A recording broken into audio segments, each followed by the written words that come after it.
안녕하세요. 마음 쉼터입니다. 오늘은 지독한 배신을 딛고 일어서 모든 것을 되찾은 한 여인의 통쾌한 복수극을 들려드릴게요. 수백억의 유산을 상속받게 된 바로 그날 남편이 2달 전 저 모르게 이혼 소송을 냈다는 사실을 알게 되었습니다. 잠시 할 말을 잃었던 저는 이내 헛웃음을 터뜨렸습니다. 정말이지 천운이었습니다. 법무사 사무실 한가운데에 망연자실 서 있는 동안 발밑이 무너져 내리는 듯한 감각에 휩싸였습니다. 찌는 듯한 서울의 한낮 더위는 간데 없이 등골을 타고 흐르는 오싹함이 온몸에 살갗으로 파고들었습니다. 손에 들린 혼인관계 증명서가 파르르 떨리며 눈앞에서 흐릿해졌습니다. 저는 심호흡하며 분명 뭔가 착오가 있을 거라고 스스로를 다독였습니다. 평생을 남편과 가족을 위해 정직하게 헌신하며 살아왔는데 어찌 이런 날벼락 같은 일이 일어날 수 있단 말입니까? 법무사 사무실의 젊은 직원이 안쓰러움과 제가 경멸하는 동정이 뒤섞인 눈빛으로 저를 쳐다봤습니다. 그는 안경을 고쳤으며 답답한 침묵을 깨고 조심스럽게 입을 열었습니다. 강서연 고객님, 국가 전산망에 이미 다 반영된 내용입니다. 법원 판결에 따라 고객님과 박민준 씨의 혼인관계는 2달 전에 이미 종료되었습니다. 현재 고객님은 독신 상태이시기 때문에 부친의 재산 상속 절차는 다른 방식으로 진행해야 합니다. 제 귀가 웅웅거렸습니다. 혼인관계 종료, 2달 전. 그 단어들이 거대한 망치처럼 제 머리를 내리쳤습니다. 저는 차가운 원목 책상 모서리를 손톱이 부러져라 꽉 붙잡았습니다. 손끝이 아려왔지만 마음속에서 휘몰아치는 폭풍에 비하면 아무것도 아니었습니다. 저는 애써 평정을 유지하려 했지만 목소리는 처참할 정도로 갈라지고 비틀려 나왔습니다. 다시 한번 잘 확인해 보세요. 그럴 리가 없어요. 우린 여전히 한 집에 살고 한 식탁에서 밥 먹고 어젯밤에도 민준 씨가 저한테 따뜻한 우유를 타줬는걸요. 우린 법원에 간 적도 서류에 도장 찍은 적도 없는데 어떻게 이혼을 해요? 전산 오류일 거예요. 동명이인이랑 헷갈렸거나. 직원은 한숨을 쉬며 컴퓨터 모니터를 제 쪽으로 돌렸습니다.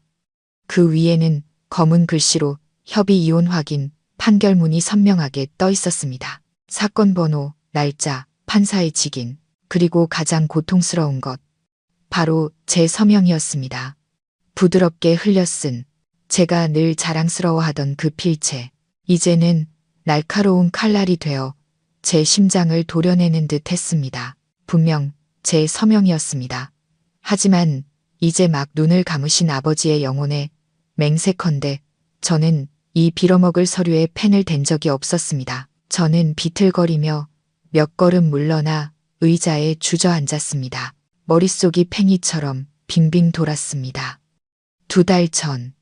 그때는 아버지가 임종을 앞두고 계셔서 제가 병원에서 밤낮으로 간병하던 시기였습니다.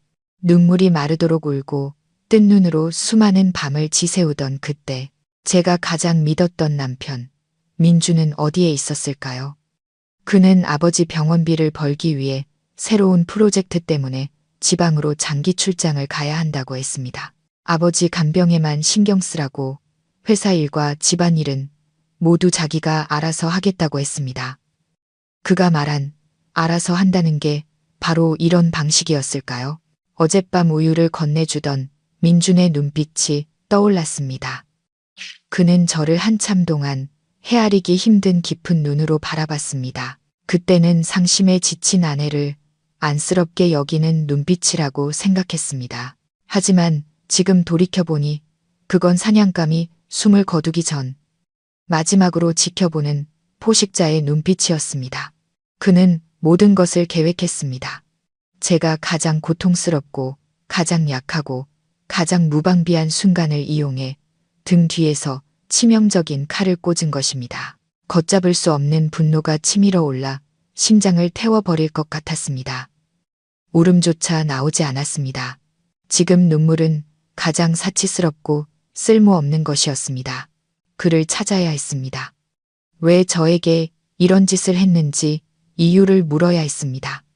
제가 뭘 잘못했단 말입니까? 저는 제 모든 것을 쏟아부었습니다.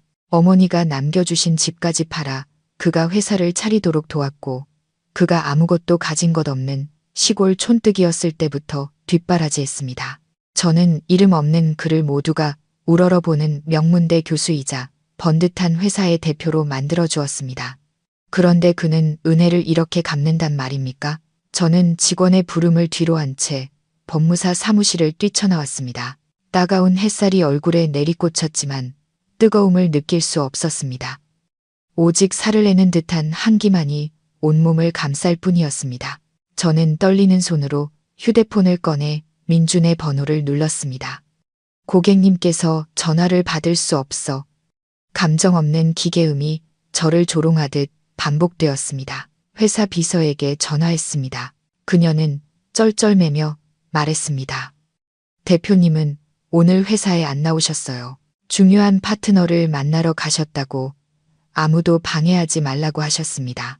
중요한 파트너. 저는 비웃음을 흘렸습니다. 비틀어진 미소였습니다. 분명 이 이혼 서류를 꾸미는데 도움을 준 그 파트너와 함께 있겠지요. 저는 택시를 잡아타고 집으로 향했습니다. 우리가 10년을 꼬박 모아 장만한 한강변의 빌라가 눈앞에 나타났습니다. 굳게 닫힌 대문. 열쇠를 꽂았지만 문이 열리지 않았습니다. 다시 한번 더 힘껏 돌려봤습니다. 여전히 꼼짝도 하지 않았습니다. 자물쇠가 바뀌어 있었습니다. 저는 미친 사람처럼 문을 두드리며 목이 쉬어라 소리쳤습니다. 박민준, 문 열어. 그렇게 숨어 있는 게 남자답다고 생각해. 당장 문 열어. 제게 돌아온 것은 문틈으로 새어나오는 바람 소리와 한때는 우리의 보금자리였던 집의 무서운 침묵뿐이었습니다. 이웃들이 창문 너머로 힐끔거리며 수군대기 시작했습니다. 저는 체면 따위는 신경 쓰지 않았습니다. 배신당하고 사랑과 돈, 모든 것을 노골적으로 빼앗긴 고통에 비하면 자존심이 다 무엇입니까?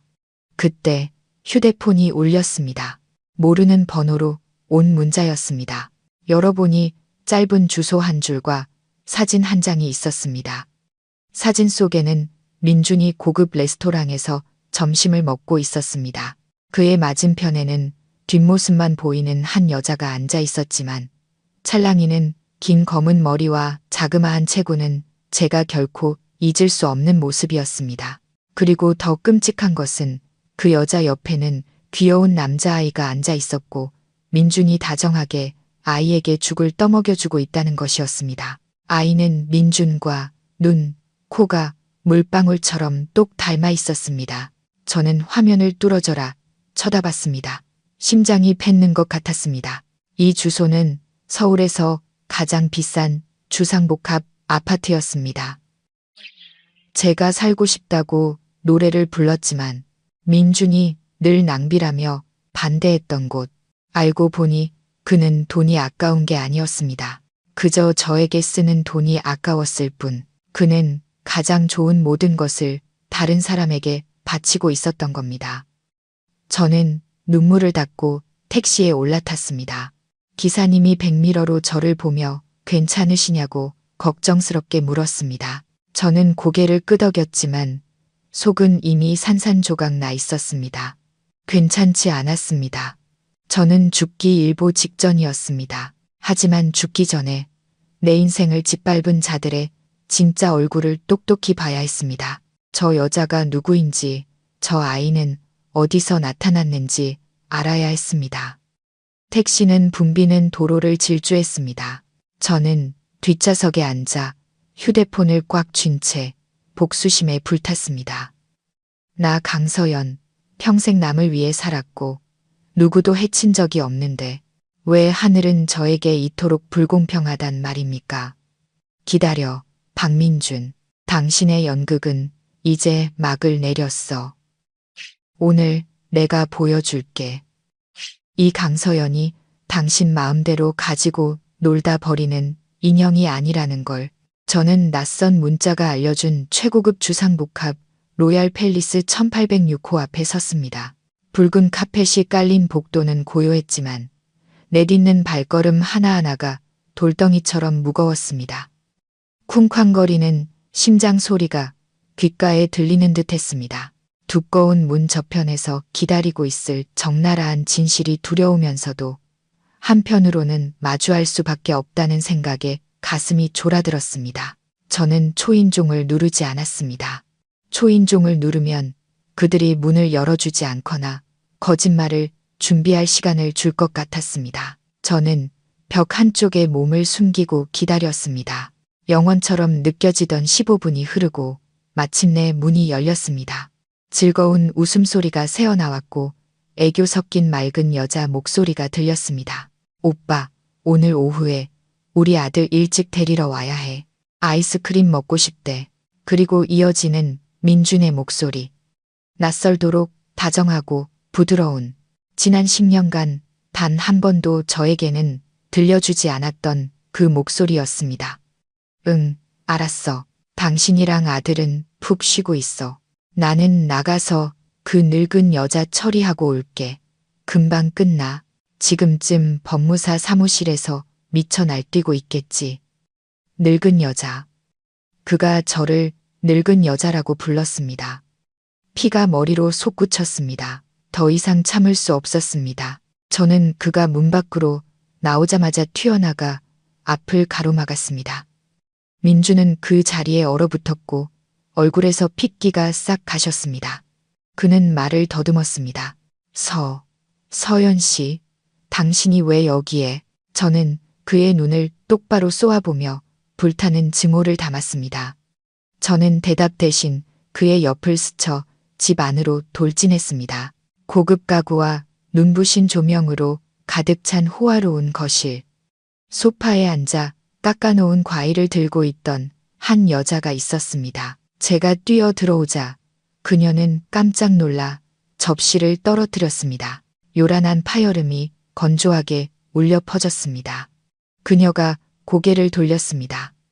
그 순간 저는 마치 누군가에게 따귀를 세게 얻어맞은 듯한 충격을 받았습니다. 다리에 힘이 풀려 의자를 붙잡고서야 겨우 서 있을 수 있었습니다. 그럴 리가 없어. 저 애일 리가. 제 앞에 서 있는 여자. 비단 드레스를 입고 목에는 번쩍이는 금목걸이를 건 바로 미나였습니다. 제가 친동생처럼 아꼈던 수양딸처럼 거둔 김미나. 가난한 시골에서 올라와 까맣고 비쩍 말랐던 아이. 제가 거두어 먹여주고 입혀주고 대학까지 보내줬던 그 아이였습니다. 저는 미나를 보고 이내 침실에서 뛰쳐나와 미나의 다리에 매달리며 엄마 누구야? 라고 묻는 4~5살쯤 되어 보이는 남자아이를 보았습니다. 미나는 저를 보았습니다.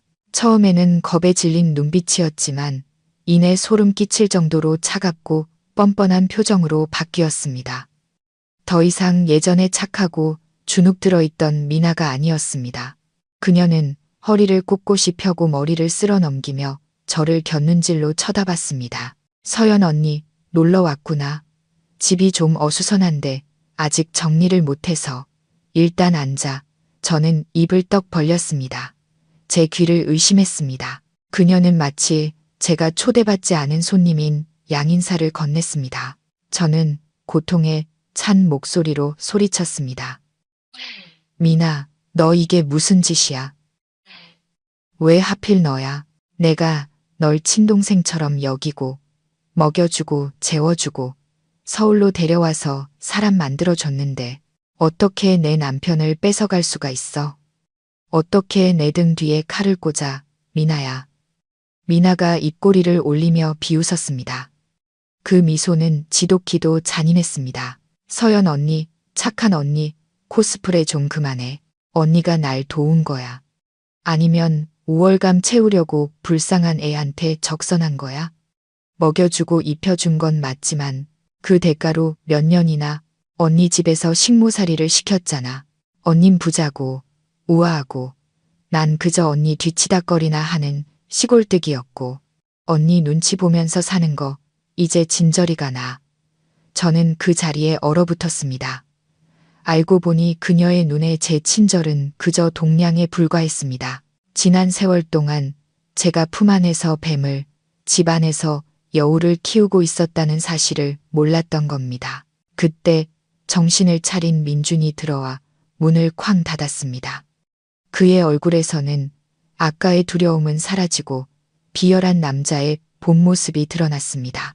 그는 미나 곁으로 다가가 그녀의 허리를 감싸 안고는 저를 향해 도전적인 눈빛을 보냈습니다. 당신이 다 알았다니 차라리 잘 됐네. 숨기느라 피곤했거든. 맞아. 나랑 미나는 오래전부터 사랑하는 사이였어. 저 아이, 내 아들이야. 당신도 봐. 나랑 똑같이 생겼잖아. 당신처럼 10년이 지나도 애 하나 못 낳는 여자랑은 다르다고. 민준의 말은 제 평생의 가장 아픈 상처에 소금을 뿌리는 것과 같았습니다.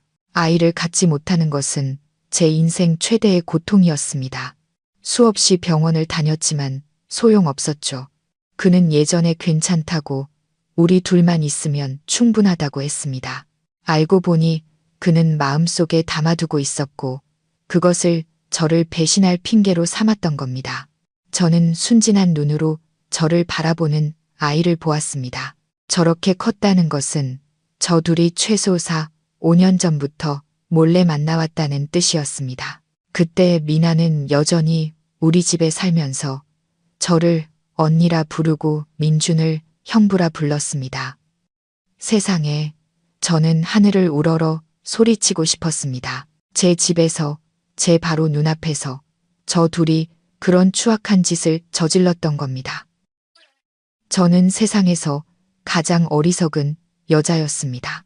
저는 미나의 뺨이라도 한 대 때려분을 풀려고 달려들었지만 제 손이 그녀의 얼굴에 닿기도 전에 쇠집게처럼 단단한 다른 손에 붙잡혔습니다. 민준이 제 손목을 비틀었습니다. 뼈가 으스러지는 듯한 고통이었습니다. 그는 저를 거칠게 밀쳤고 저는 차가운 바닥에 그대로 내동댕이 쳐졌습니다. 내 아내와 자식한테 손대지 마. 당신은 이제 남일 뿐이야. 여기서 행패 부리지 말라고. 저는 그를 올려다보며 눈물을 쏟아냈습니다. 박민준, 당신은 짐승이야. 나한테 사기쳐서 이혼 서류에 사인하게 하고 내 전 재산을 훔쳐서 저 모자를 먹여 살리다니. 천벌이 두렵지도 않아. 민준이 큰 소리로 웃었습니다. 그 웃음소리는 악마의 소리처럼 방 안에 울려 퍼졌습니다. 천벌, 요즘 세상엔 돈이 전부야. 돈만 있으면 검은 것도 희게 만들 수 있다고. 당신 꼴 좀 봐.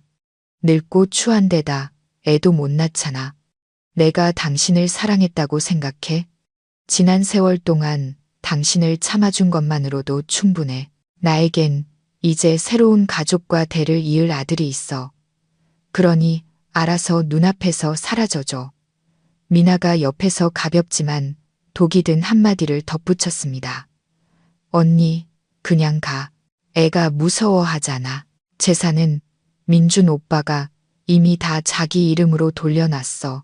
소송 걸어봤자 이기지도 못해. 그냥 우리 조카한테 집 한 채 마련해주는 셈치고 마지막으로 좋은 일 했다고 생각해. 좋은 일, 내 남편, 내 집, 내 회사를 훔쳐간 것들이 나더러 좋은 일을 하라고. 저는 비틀거리며 일어나 흐트러진 옷매무새를 가다듬었습니다. 눈앞에 파렴치한 두 인간을 쳐다보며 그들의 모습을 마음속 깊이 새겼습니다. 지금은 그들을 이길 수 없었습니다.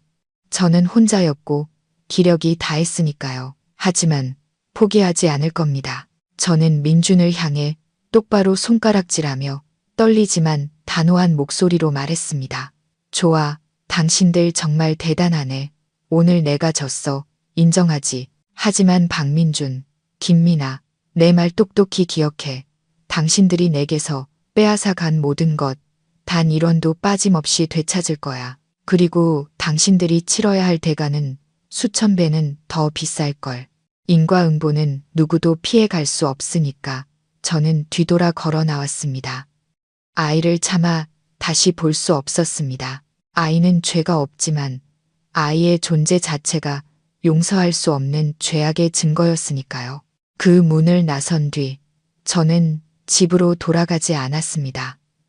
돌아갈 집이 없었으니까요. 저는 붐비는 서울 거리를 정처 없이 헤맸습니다. 쉴 새 없이 오가는 사람들 속에서 제가 얼마나 외롭고 하찮은 존재인지 깨달았습니다. 비가 내리기 시작했습니다. 굵은 빗방울이 제 얼굴을 아프게 때렸습니다.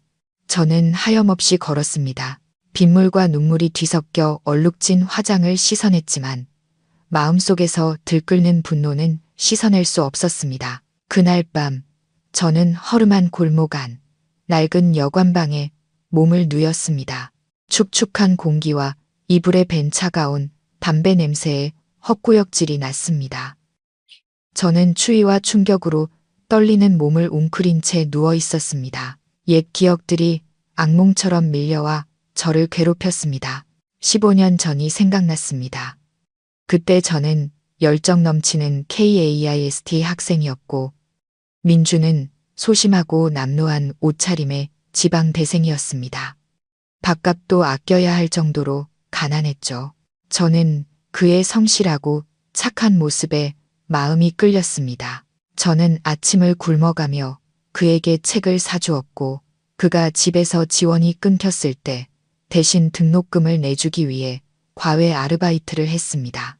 졸업 후에는 유학 갈 기회를 포기하고 그와 함께 창업했습니다.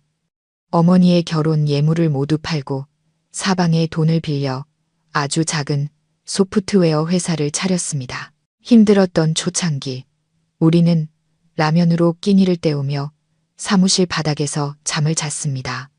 민주는 제 손을 잡고 맹세했습니다. 평생 당신을 실망시키지 않을게. 당신은 내 은인이고 아내고 내 전부야. 바람에 날아간 맹세. 이제 그는 제가 피땀 흘려 일군 바로 그 회사 돈으로 내연녀를 먹여 살리고 있었습니다. 그리고 미나, 제가 민준의 고향집에 제사를 지내러 갔을 때 의붓아버지에게 끔찍하게 구타당하던 깡마른 옆집 아이를 보았습니다. 차마 외면할 수 없었습니다. 저는 민준과 상의해 그 아이를 서울로 데려와 기술을 배우게 하고 집안일을 돕게 하며 우리 집에 머물게 했습니다. 저는 미나를 친동생처럼 여겼습니다. 제가 사준 옷, 제가 가르쳐준 화장, 제가 제 손으로 남편을 유혹할 불여우를 키우고 있었던 겁니다. 다음날 아침 저는 억지로 몸을 일으켰습니다. 머리가 깨질 듯 아팠습니다. 하지만 지금 무너질 수는 없었습니다. 회사에 가야 했습니다. 민준이 재산을 가로챘을지언정 저는 여전히 그 회사의 창립자이자 영혼이었습니다. 직원들이 아직 그곳에 있었습니다. 그들은 제 편이 되어줄 겁니다. 저는 짙은 화장으로 부은 눈을 가리고 제가 가진 가장 위험 있는 정장을 차려입었습니다. 저는 택시를 타고 사무실 건물로 향했습니다. 로비에 들어서자 경비원이 난처한 표정으로 저를 쳐다봤습니다. 저는 엘리베이터로 직행해 사원증을 찍었습니다. 삑, 삑, 삑 붉은 불이 들어오며 오류를 알렸습니다. 사원증이 정지된 것입니다. 다시 시도했지만 결과는 같았습니다. 그때 저와 함께 수많은 프로젝트를 이끌었던 친한 동료였던 인사팀장이 안내 데스크에서 나왔습니다. 그녀는 고개를 푹 숙인 채 저를 똑바로 쳐다보지 못했습니다. 서연 대표님, 돌아가세요. 박 대표님께서 대표님 출입카드를 정지시키라고 명령하셨어요. 오늘 아침에 대표님 해임 결정이 내려졌습니다. 대표님 지분 전부 지난달에 서명하신 위임장에 따라 박 대표님 명의로 이전되었고요. 저는 그 자리에 얼어붙었습니다. 위임장, 지난달 민준이 제게 서류 뭉치를 내밀며 사업 확장을 위한 은행 대출 서류인데 급하게 서명이 필요하다고 했던 것이 떠올랐습니다. 남편을 너무 믿었던 탓에 저는 한 장 한 장 꼼꼼히 읽어보지도 않고 서명했습니다. 알고 보니 그 대출 서류들 사이에 지분양도 위임장이 끼워져 있었던 겁니다. 저는 씁쓸하게 웃었습니다. 그는 너무나 치밀했습니다. 제게 단 하나의 살길도 남겨주지 않았습니다. 박민준 씨 좀 만나게 해주세요. 저는 얼음장처럼 차가운 목소리로 말했습니다. 지금 회의 중이라 만나실 수 없어요. 저희 곤란하게 하지 마세요. 경비원들이 대표님을 끌어낼 수도 있어요. 저는 주위를 둘러보았습니다. 제가 직접 채용하고 교육하고 승진시켰던 옛 직원들. 이제는 모두 고개를 숙이거나 제 눈을 피했습니다. 그들은 민준의 권력이 두려웠고 일자리를 잃을까봐 겁이 났습니다. 그들을 탓하지는 않았지만 마음이 칼로 베이는 듯 아팠습니다. 세상 인심이 이토록 각박하다니. 바로 그때 엘리베이터 문이 열리고 민준이 위풍당당하게 걸어 나왔습니다. 그의 옆에는 미나가 있었습니다. 오늘 미나는 몸에 꽉 끼는 오피스룩의 명품 핸드백을 들어 제법 사모님 태가 났습니다. 저를 발견한 민준이 미간을 찌푸리며 불쾌한 표정을 지었습니다. 아직도 여기 와서 뭐 하는 거야? 여긴 당신이 올 곳이 아니라고 말했을 텐데. 저는 그를 똑바로 쳐다보며 이상할 정도로 침착하게 말했습니다. 박민준 씨, 이 회사 껍데기를 훔쳤다고 당신이 이긴 것 같아. 이 회사의 돈줄인 핵심 관리 시스템 소프트웨어의 소스 코드를 누가 짰는지 잊었어. 바로 나야. 당신은 관리자일 뿐 기술에 대해서는 아무것도 모르잖아. 민준이 비웃으며 제게 다가와 귀에 대고 위협적으로 속삭였습니다. 내가 바보인 줄 알아? 이미 사람 시켜서 소스 코드 전부 복사해뒀어. 그리고 당신이 3년 전에 탈세했던 증거도 내 손에 있지. 만약 입을 번긋하거나 소송이라도 걸면 그 증거를 터뜨려 버릴 거야. 그때가 되면 모든 걸 잃는 것뿐만 아니라 감옥에 가게 될 거라고. 위선적인 대표님. 저는 몸서리를 쳤습니다. 탈세. 그건 당시 회계팀장의 실수였습니다. 저는 이미 오래전에 사비로 벌금을 내고 문제를 해결했습니다. 하지만 원본 서류를 민준이 가지고 있었고 그는 얼마든지 저를 주범으로 조작할 수 있었습니다. 그는 제 약점을 쥐고 있었습니다. 명예와 결백을 중요시하는 제 성격을 알고 있었던 겁니다. 미나가 옆에서 끼어들었습니다. 언니, 이제 나이도 있는데 편하게 쉬시지. 젊은 우리랑 경쟁해서 뭐 하시려고. 시골 내려가서 텃밭이나 가꾸고 닭이나 키우다 보면 마음씨 좋은 농부 아저씨라도 만나서 데려갈지 누가 알아. 로비 전체가 웃음바다가 되었습니다. 그 웃음소리가 바늘처럼 제 살을 찔렀습니다. 저는 주먹을 꽉 쥐었습니다. 손톱이 살을 파고들어 피가 맺혔습니다. 저는 이 짐승 같은 것들에게 이성적인 대화는 무의미하다는 것을 깨달았습니다. 그들에게는 더 이상 인간성이 남아있지 않았습니다. 그들은 이날을 위해 아주 오랫동안 준비해왔던 겁니다. 저는 심호흡을 하고 고개를 빳빳이 들었습니다. 좋아, 내가 가지. 하지만 박민준, 똑똑히 기억해. 그 소스 코드는 내 자식 같은 거야. 영혼이 깃들어 있다고. 그걸 훔쳐서 악한 목적으로 사용하는 자는 결국 그 영혼에게 잡아먹히게 될 거야. 그 대표 자리에 얼마나 오래 앉아 있을 수 있는지 한번 보자고. 저는 등을 돌려 걸어 나왔습니다. 조금도 고개를 숙이지 않았습니다. 등 뒤에서 미나의 하이힐 소리가 또각거렸고 수군거리는 소리가 들렸지만 더 이상 신경 쓰지 않았습니다. 밖으로 나오자 햇살은 눈부셨지만 제 마음은 얼어붙을 듯 차가웠습니다. 집도 회사도 돈도 없었습니다. 그리고 가장 중요한 것, 사람에 대한 믿음도 사라졌습니다. 하지만 그 절망의 순간 한 가지 생각이 머리를 스쳤습니다. 제게는 아직 두 손과 이 머리가 남아 있었습니다. 저는 IT 엔지니어였습니다. 모든 재산을 잃을 수는 있어도 지식과 능력까지 잃지는 않았습니다. 그리고 한 사람이 떠올랐습니다. 오랫동안 잊고 지냈던 사람. 하지만 지금 이 순간 어쩌면 저의 유일한 희망일지도 모르는 사람. 준수. 옛날에 가난했던 그 제자. 그가 지금 어떻게 지내는지, 이 강서연 선생을 기억이나 할지 알 수 없었지만 시도해봐야 했습니다. 동맹을 찾아야 했습니다. 이 전쟁은 이제 막 시작되었을 뿐입니다. 저는 휴대폰을 꺼내 낡은 주소록에서 오랫동안 연락하지 않았던 번호를 찾았습니다. 저는 통화 버튼을 눌렀습니다. 심장이 쿵쾅거렸습니다. 몇 번의 긴 신호음 끝에 상대방이 전화를 받았습니다. 여보세요. 혹시 서연 선생님 아니세요? 따뜻하고 차분한 목소리가 들려오는 순간 저는 하마터면 울음을 터뜨릴 뻔했습니다.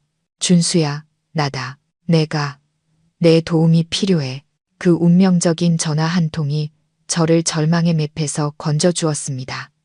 준수는 시끄럽고 번잡한 도심을 벗어난 조용한 골목 안작은 카페에서 만나자고 했습니다.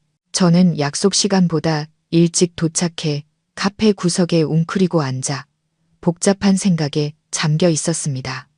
유리창에 비친 제 모습을 보니 서글펐습니다. 한때는 당당하고 우아했던 여인이 이제는 잠 못 자고 너무 많이 울어서 눈밑이 우라고 초췌해져 있었습니다. 번쩍이는 검은색 세단 한 대가 카페 앞에 멈춰 섰습니다. 차에서 내린 사람은 멀끔한 정장 차림의 키 크고 다부진 남자였습니다. 저는 눈을 가늘게 뜨고 옛날 가난했던 제자의 익숙한 모습을 찾으려 애썼습니다. 준수는 너무나 많이 변해 있었습니다. 성공한 사업가의 당당하고 자신감 넘치는 모습이었지만 따뜻한 눈빛과 온화한 미소는 예전 그대로였습니다. 준수는 제게 빠른 걸음으로 다가오며 걱정 가득한 목소리로 말했습니다. 선생님, 늦어서 죄송해요. 많이 기다리셨어요. 저는 고개를 저었습니다. 목이 메어 말이 나오지 않았습니다. 준수는 맞은편에 앉아 다정하게 따뜻한 오렌지 주스를 주문해 주었습니다. 그는 제게 무슨 일이 있었는지 바로 묻지 않고 그저 제 건강을 묻고 식사는 했는지부터 챙겼습니다. 그 진심 어린 관심에 제가 그동안 애써 쌓아 올렸던 강인한 척하던 껍질이 무너져 내렸습니다. 저는 아이처럼 서럽게 울음을 터뜨렸습니다. 준수는 조용히 제게 휴지를 건네며 제가 진정될 때까지 묵묵히 기다려 주었습니다. 그리고 그는 단호한 목소리로 말했습니다. 회사에서 있었던 일 어렴풋이 들었습니다. IT 업계의 박 대표가 선생님을 해고하고 경영권을 모두 차지했다는 소문이 파다해요. 저는 박 대표에게 그럴 만한 능력이 없다고 생각합니다. 분명 내막이 있을 거예요. 제게 말씀해 주세요. 제가 도울 수 있는 일이 있을 겁니다. 저는 눈물을 닦고 준수에게 모든 사실을 털어놓았습니다. 민준이 몰래 이혼한 이야기부터 미나의 배신, 그리고 그들이 제 재산을 모두 빼앗고 회사에서 쫓아낸 일까지. 준수는 제 이야기를 들을수록 짙은 눈썹을 찌푸렸습니다. 테이블 위에 놓인 그의 손은 분노를 억누르느라 핏줄이 붉어져 있었습니다.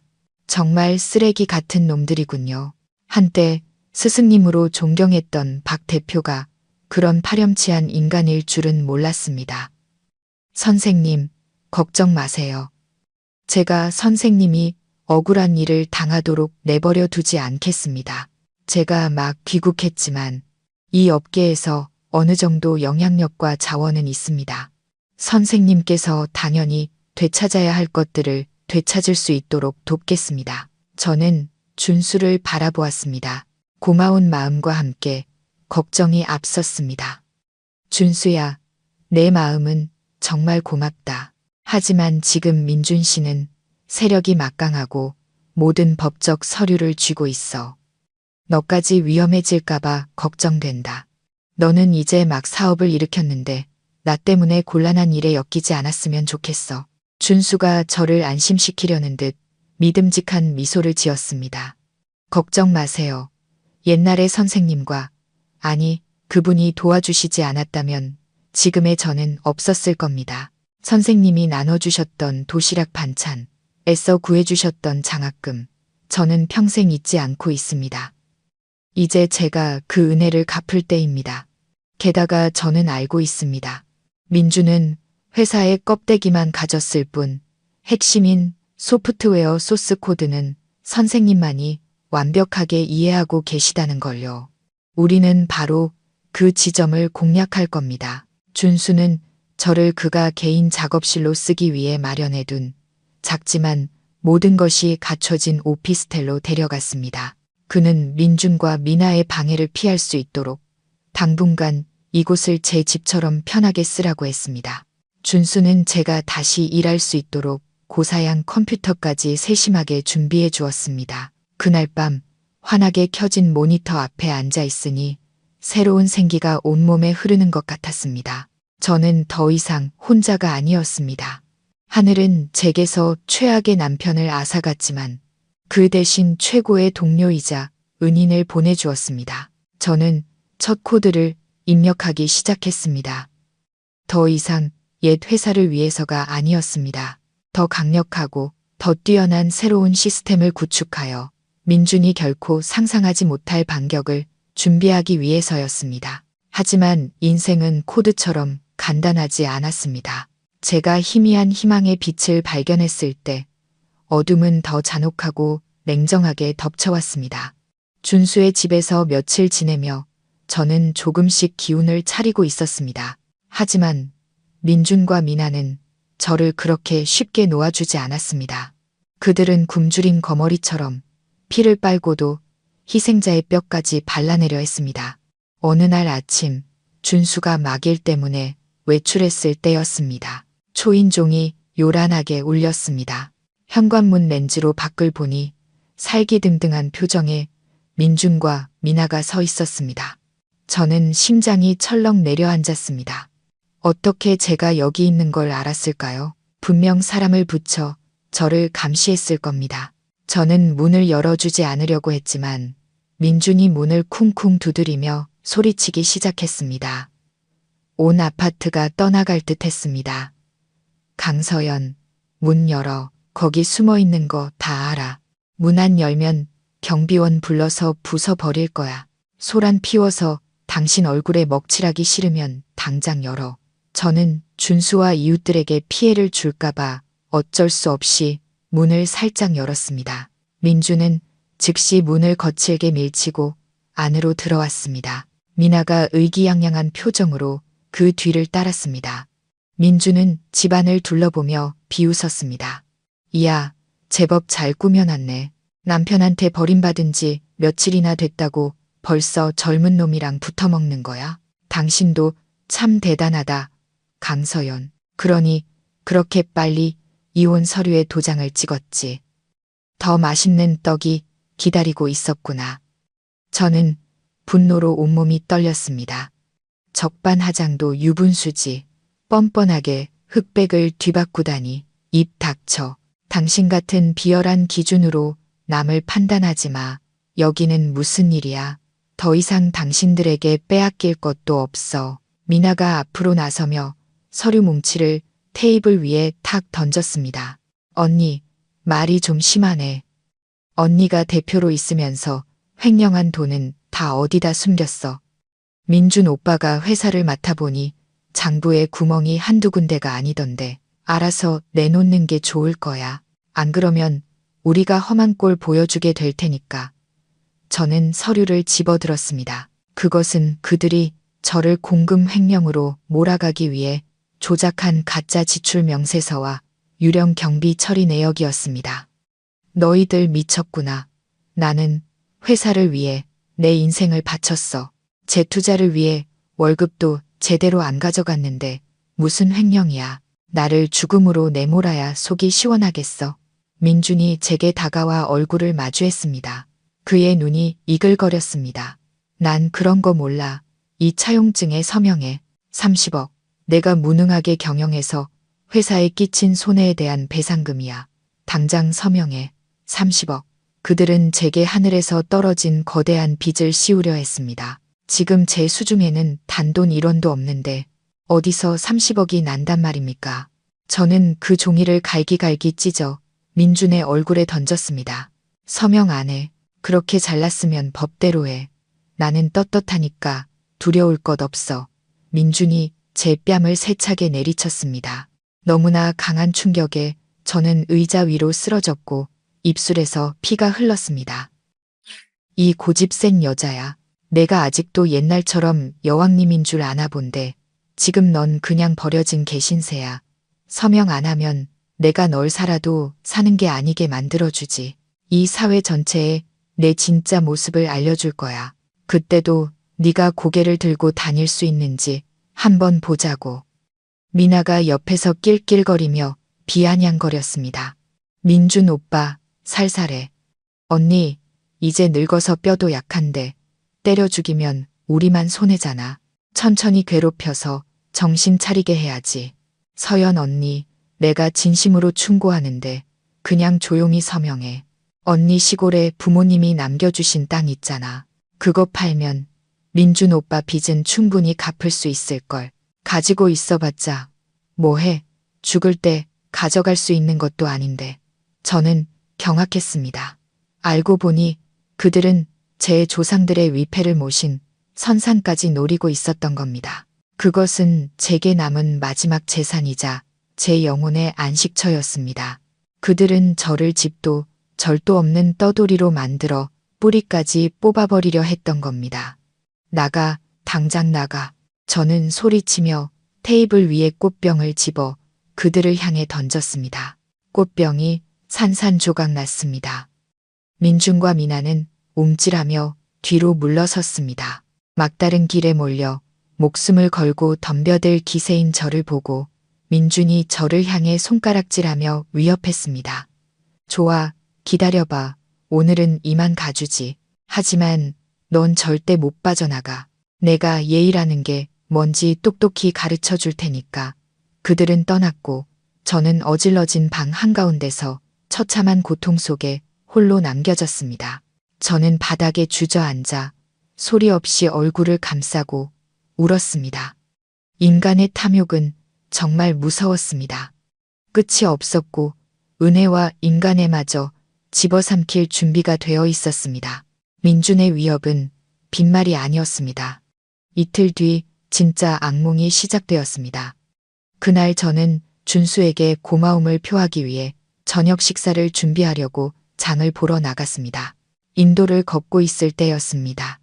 갑자기 시골 차림의 노인 2명이 제게 달려들어 머리채를 잡아챘습니다. 고통에 정신을 차리기도 전에 등과 얼굴에 무수한 주먹과 발길질이 쏟아졌습니다. 할머니는 저를 때리며 온 동네가 떠나가라 통곡했습니다. 사람 살려. 이 요망한 것이 내 딸 남편을 뺐고 내 딸을 때려서 유산까지 시켰어요. 이 악마 같은 년 좀 보세요. 여러분.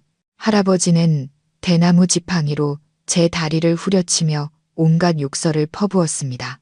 돈 좀 있다고 사람을 이렇게 괴롭혀?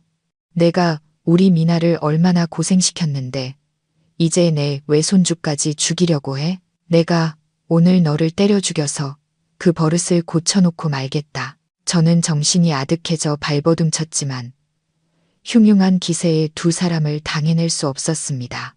길 가던 사람들이 몰려와 구경하며 사진을 찍었지만 아무도 말리려 하지 않았습니다.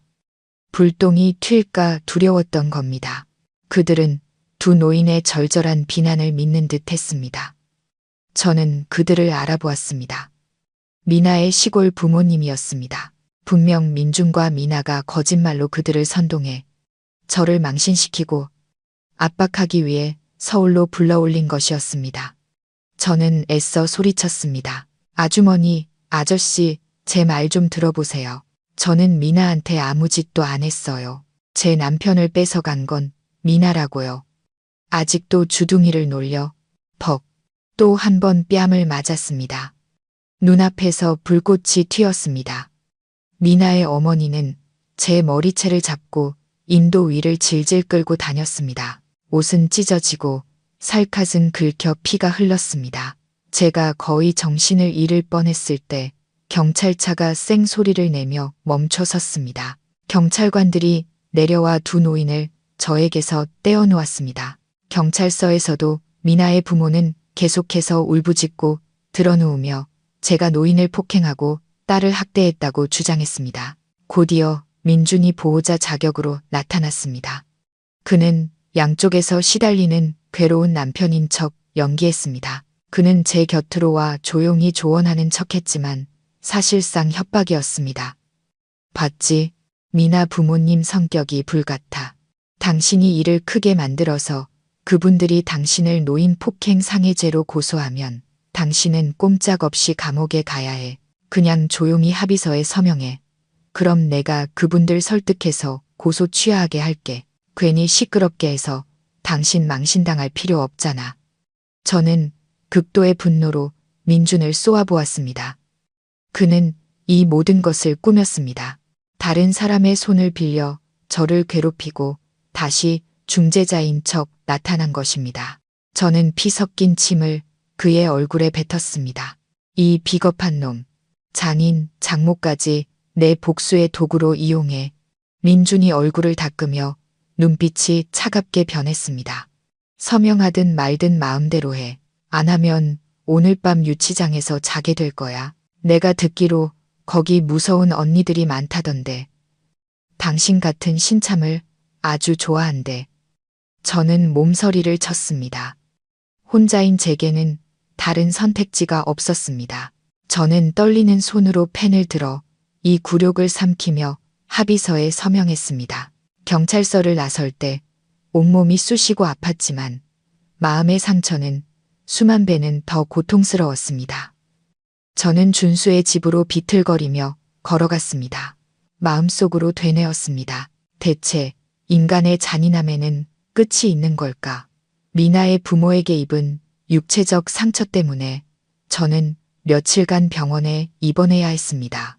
준수는 걱정하며 가장 좋은 1인실을 잡아주고 간병인까지 붙여주었습니다.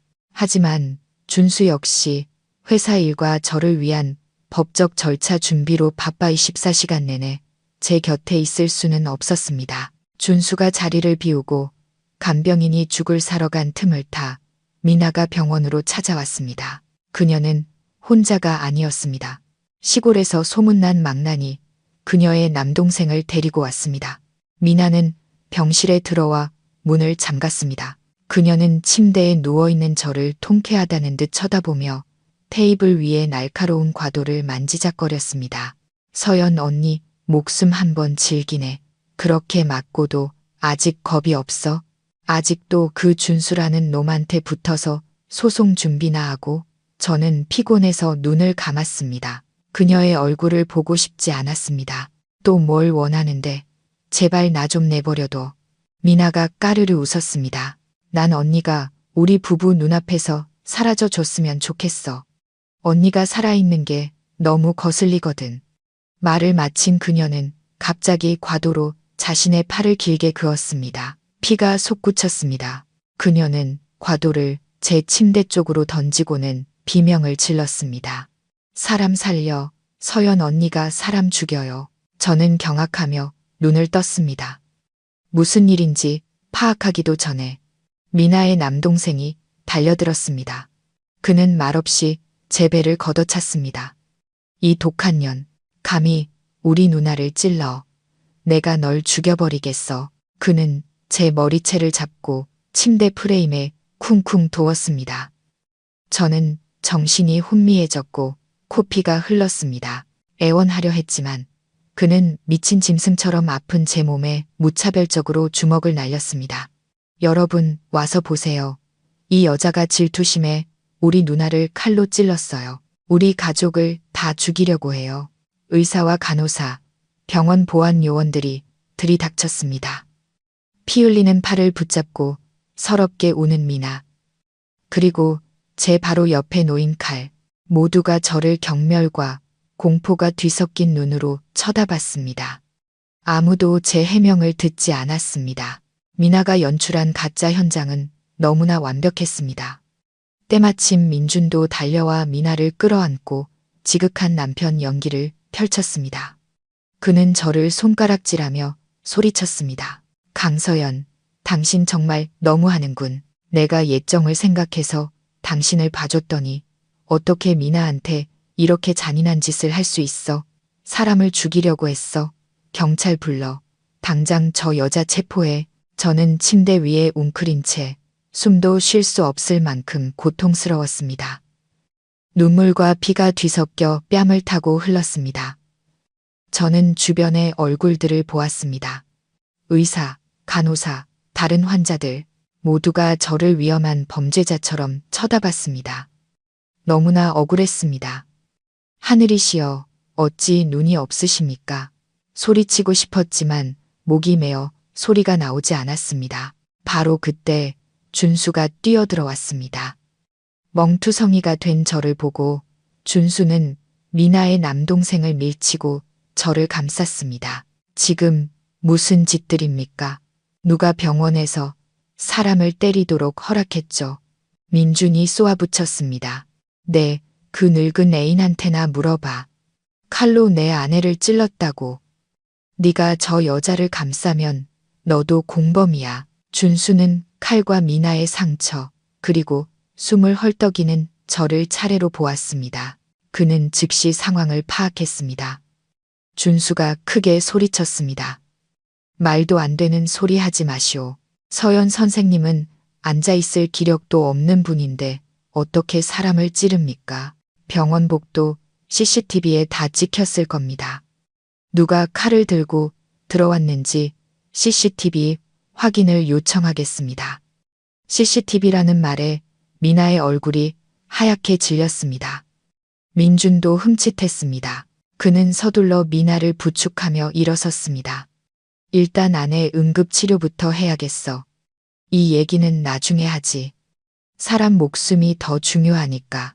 그들은 서둘러 자리를 떴지만 떠나기 전 미나의 남동생은 뒤돌아 침을 뱉으며 협박했습니다. 두고 봐. 내가 너 가만 안 둘 거야. 준수가 저를 끌어안으며 목매인 목소리로 말했습니다. 선생님, 죄송해요. 제가 너무 늦었어요. 저는 준수의 옷소매를 꽉 붙잡고 흐느꼈습니다. 준수야, 너무 무서워. 저들은 사람이 아니라 악마야, 악마라고. 병원 소동 이후 저는 의사의 만류에도 불구하고 조기 퇴원을 고집했습니다. 준수의 집에서 요양하기 위해서였습니다. 저는 그 병원이 두려웠습니다.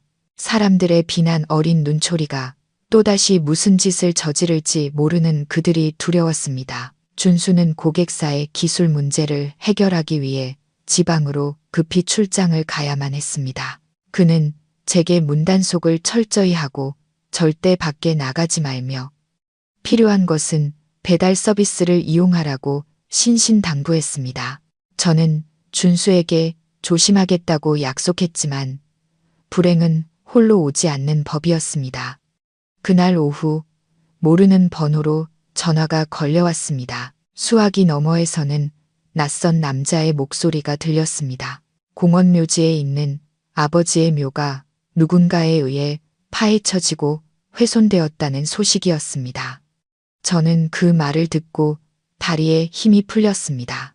아버지가 돌아가신 지 얼마 되지 않아 봉분의 흙도 채 마르지 않았는데 어떻게 그런 천인공노할 짓을 저지를 수 있단 말입니까? 저는 즉시 민준과 미나를 떠올렸습니다. 분명 그들이었습니다. 그들은 저를 완전히 파멸시키기 위해 죽은 사람의 묘까지 건드리는 어떤 수단과 방법도 가리지 않았습니다. 저는 깊이 생각할 겨를도 없이 택시를 잡아타고 교회에 있는 공원묘지로 달려갔습니다.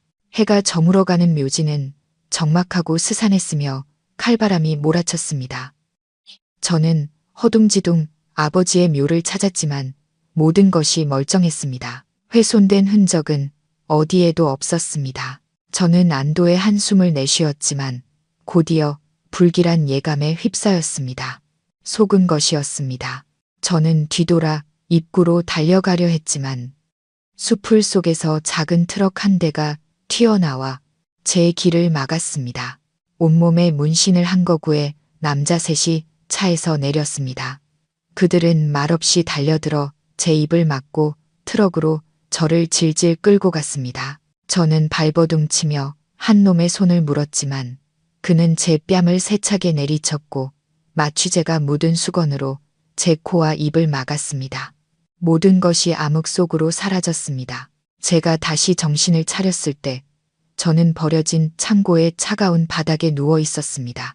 퀴퀴한 곰팡내와 기름 냄새가 코를 찔렀습니다. 손과 발은 단단히 묶여 있었고 옷은 더럽고 흐트러져 있었습니다. 한 남자가 드럼통 위에 앉아 담배를 피우며 저를 보고 희죽거렸습니다. 일어났네. 아주머니, 맷집 한번 좋으시네. 저는 그가 미나의 망나니 남동생이라는 것을 알아봤습니다. 그가 다가와 제 턱을 들어 올리며 얼굴에 담배 연기를 내뿜었습니다. 아주머니가 왜 여기 있는지 알아? 바보 같아서 그래. 우리 누나가 곱게 말할 때 들었어야지. 자꾸 귀찮게 구니까. 오늘 내가 평생 잊지 못할 교훈을 가르쳐 주지. 그는 부하 2명에게 눈짓했습니다. 그들은 달려들어 제 옷을 찢었습니다. 저는 절망 속에서 비명을 질렀지만 제 비명은 짐승 같은 놈들의 야만적인 웃음소리와 양철 지붕 위로 떨어지기 시작한 빗소리에 묻혀버렸습니다. 그들은 저를 폭행하고 모욕하고 협박의 증거로 삼기 위해 사진과 동영상을 찍었습니다. 저는 고통과 굴욕, 수치심에 이 지옥 같은 현실에서 벗어나기 위해 당장 혀를 깨물고 죽고 싶었습니다. 하지만 그들은 제 입에 재갈을 물려 죽음조차 허락하지 않았습니다. 짐승 같은 욕구를 채운 후 그들은 저를 넝마처럼 내버려 두고 낡은 옷과 휴대폰 하나를 던져주었습니다. 미나의 동생이 비웃었습니다. 내 전 남편이 안부 전하래. 이게 네가 감히 소송을 건 대가라고 하더군. 알아서 입 다물고 조용히 살아. 안 그러면 이 동영상들이 인터넷에 쫙 퍼질 테니까. 우리 대표님, 저는 한밤중에 만신창이가 된 몸을 이끌고 국도로 나가 지나가던 트럭을 세워 도시로 돌아왔습니다. 기사님은 제 비참한 몰골을 보고 아무것도 묻지 않은 채 안타까운 듯 고개를 저으며 저를 태워주었습니다. 저는 옛집, 한때 제 것이었던 그 빌라 문 앞에 도착했습니다. 저는 무의식적으로 초인종을 눌렀습니다. 민준에게 한 조각의 양심이라도 남아있기를 바라는 헛된 희망이었습니다. 문이 열리고 민준이 서 있었습니다. 그는 제 머리부터 발끝까지 훑어보았습니다. 그의 눈에는 동정심도 후회도 없었습니다. 그는 저를 더러운 짐승 보듯 쳐다봤습니다. 어때? 마음에 들어? 이 교훈이면 충분히 깊이 새겼겠지. 저는 텅 빈 눈으로 그를 바라봤습니다. 당신은 악마야. 민준이 씁쓸하게 웃으며 문을 쾅 닫았습니다. 꺼져. 내 집 문 더럽히지 말고. 저는 쏟아지는 비를 맞으며 제 집 대문 앞에서 무너져 내렸습니다. 빗물은 차가웠지만 제 마음은 이미 완전히 죽어버렸습니다. 모든 희망, 모든 인간의 제 안의 모든 선량함이 오늘 밤 살해당했습니다. 오직 복수심의 불꽃만이 희미하게 타오르며 모든 것을 불태울 그날을 기다리고 있었습니다. 밤비는 점점 거세져 만신창이가 된 제 몸 위로 쉴 새 없이 쏟아졌습니다. 저는 한때 우리의 보금자리였던 집 대문 앞에 쓰러져 바람 앞에 촛불처럼 희미하게 숨을 몰아쉬었습니다. 차갑게 닫힌 철문은 저를 삶과 인간의 온기로부터 갈라놓았습니다. 민주는 제가 여기서 서서히 죽어가도록 내버려 두었습니다. 지난 10수년의 부부의 정을 헌신짝처럼 버렸던 바로 그 방식대로. 그때 끼익 소리를 내며 대문이 열렸습니다. 저는 희미하게 눈을 떴습니다. 막 피어오르려던 한 줄기 희망은 순식간에 꺼져버렸습니다. 민주는 저를 구하러 나온 것이 아니었습니다. 그는 우비를 입고 손에는 굵은 개목줄을 든 채 소름 끼치도록 잔인하고 험악한 표정으로 서 있었습니다. 그는 다가와 말없이 제 멱살을 잡고 마당 안으로 질질 끌고 갔습니다. 저는 발버둥쳤지만 기력이 다해 몸이 솜처럼 흐느적거렸습니다. 민주는 저를 벽돌 마당을 가로질러 정원 구석의 어둡고 축축한 낡은 창고로 끌고 갔습니다. 그곳은 그가 렉스라는 이름의 사나운 로트와일러를 키우는 곳이었습니다. 그가 아내보다 더 애지중지하던 개였습니다. 그는 저를 어두컴컴한 창고 구석으로 거칠게 내던졌습니다. 그곳에서는 개똥과 남은 사료의 역한 냄새가 진동했습니다. 저는 낡은 잡동사니 위로 부딪히며 고통스러운 신음을 냈습니다. 정신을 차리기도 전에 어둠 속에서 등골이 오싹해지는 으르렁거리는 소리가 들렸습니다. 붉은 숯불처럼 번뜩이는 개의 이글거리는 두 눈, 날카롭게 드러난 이빨, 줄줄 흐르는 침. 민주는 문 앞에 서서 개의 목줄을 풀며 비웃었습니다. 소란 피우는 거 좋아해? 소송 거는 거 좋아하냐고. 오늘 밤 여기서 렉스랑 같이 얘기 좀 나눠봐. 녀석도 지금 배고플걸. 얌전히 누워있어. 조금이라도 움직였다가 목이 물어뜯겨도 내 탓하지 마.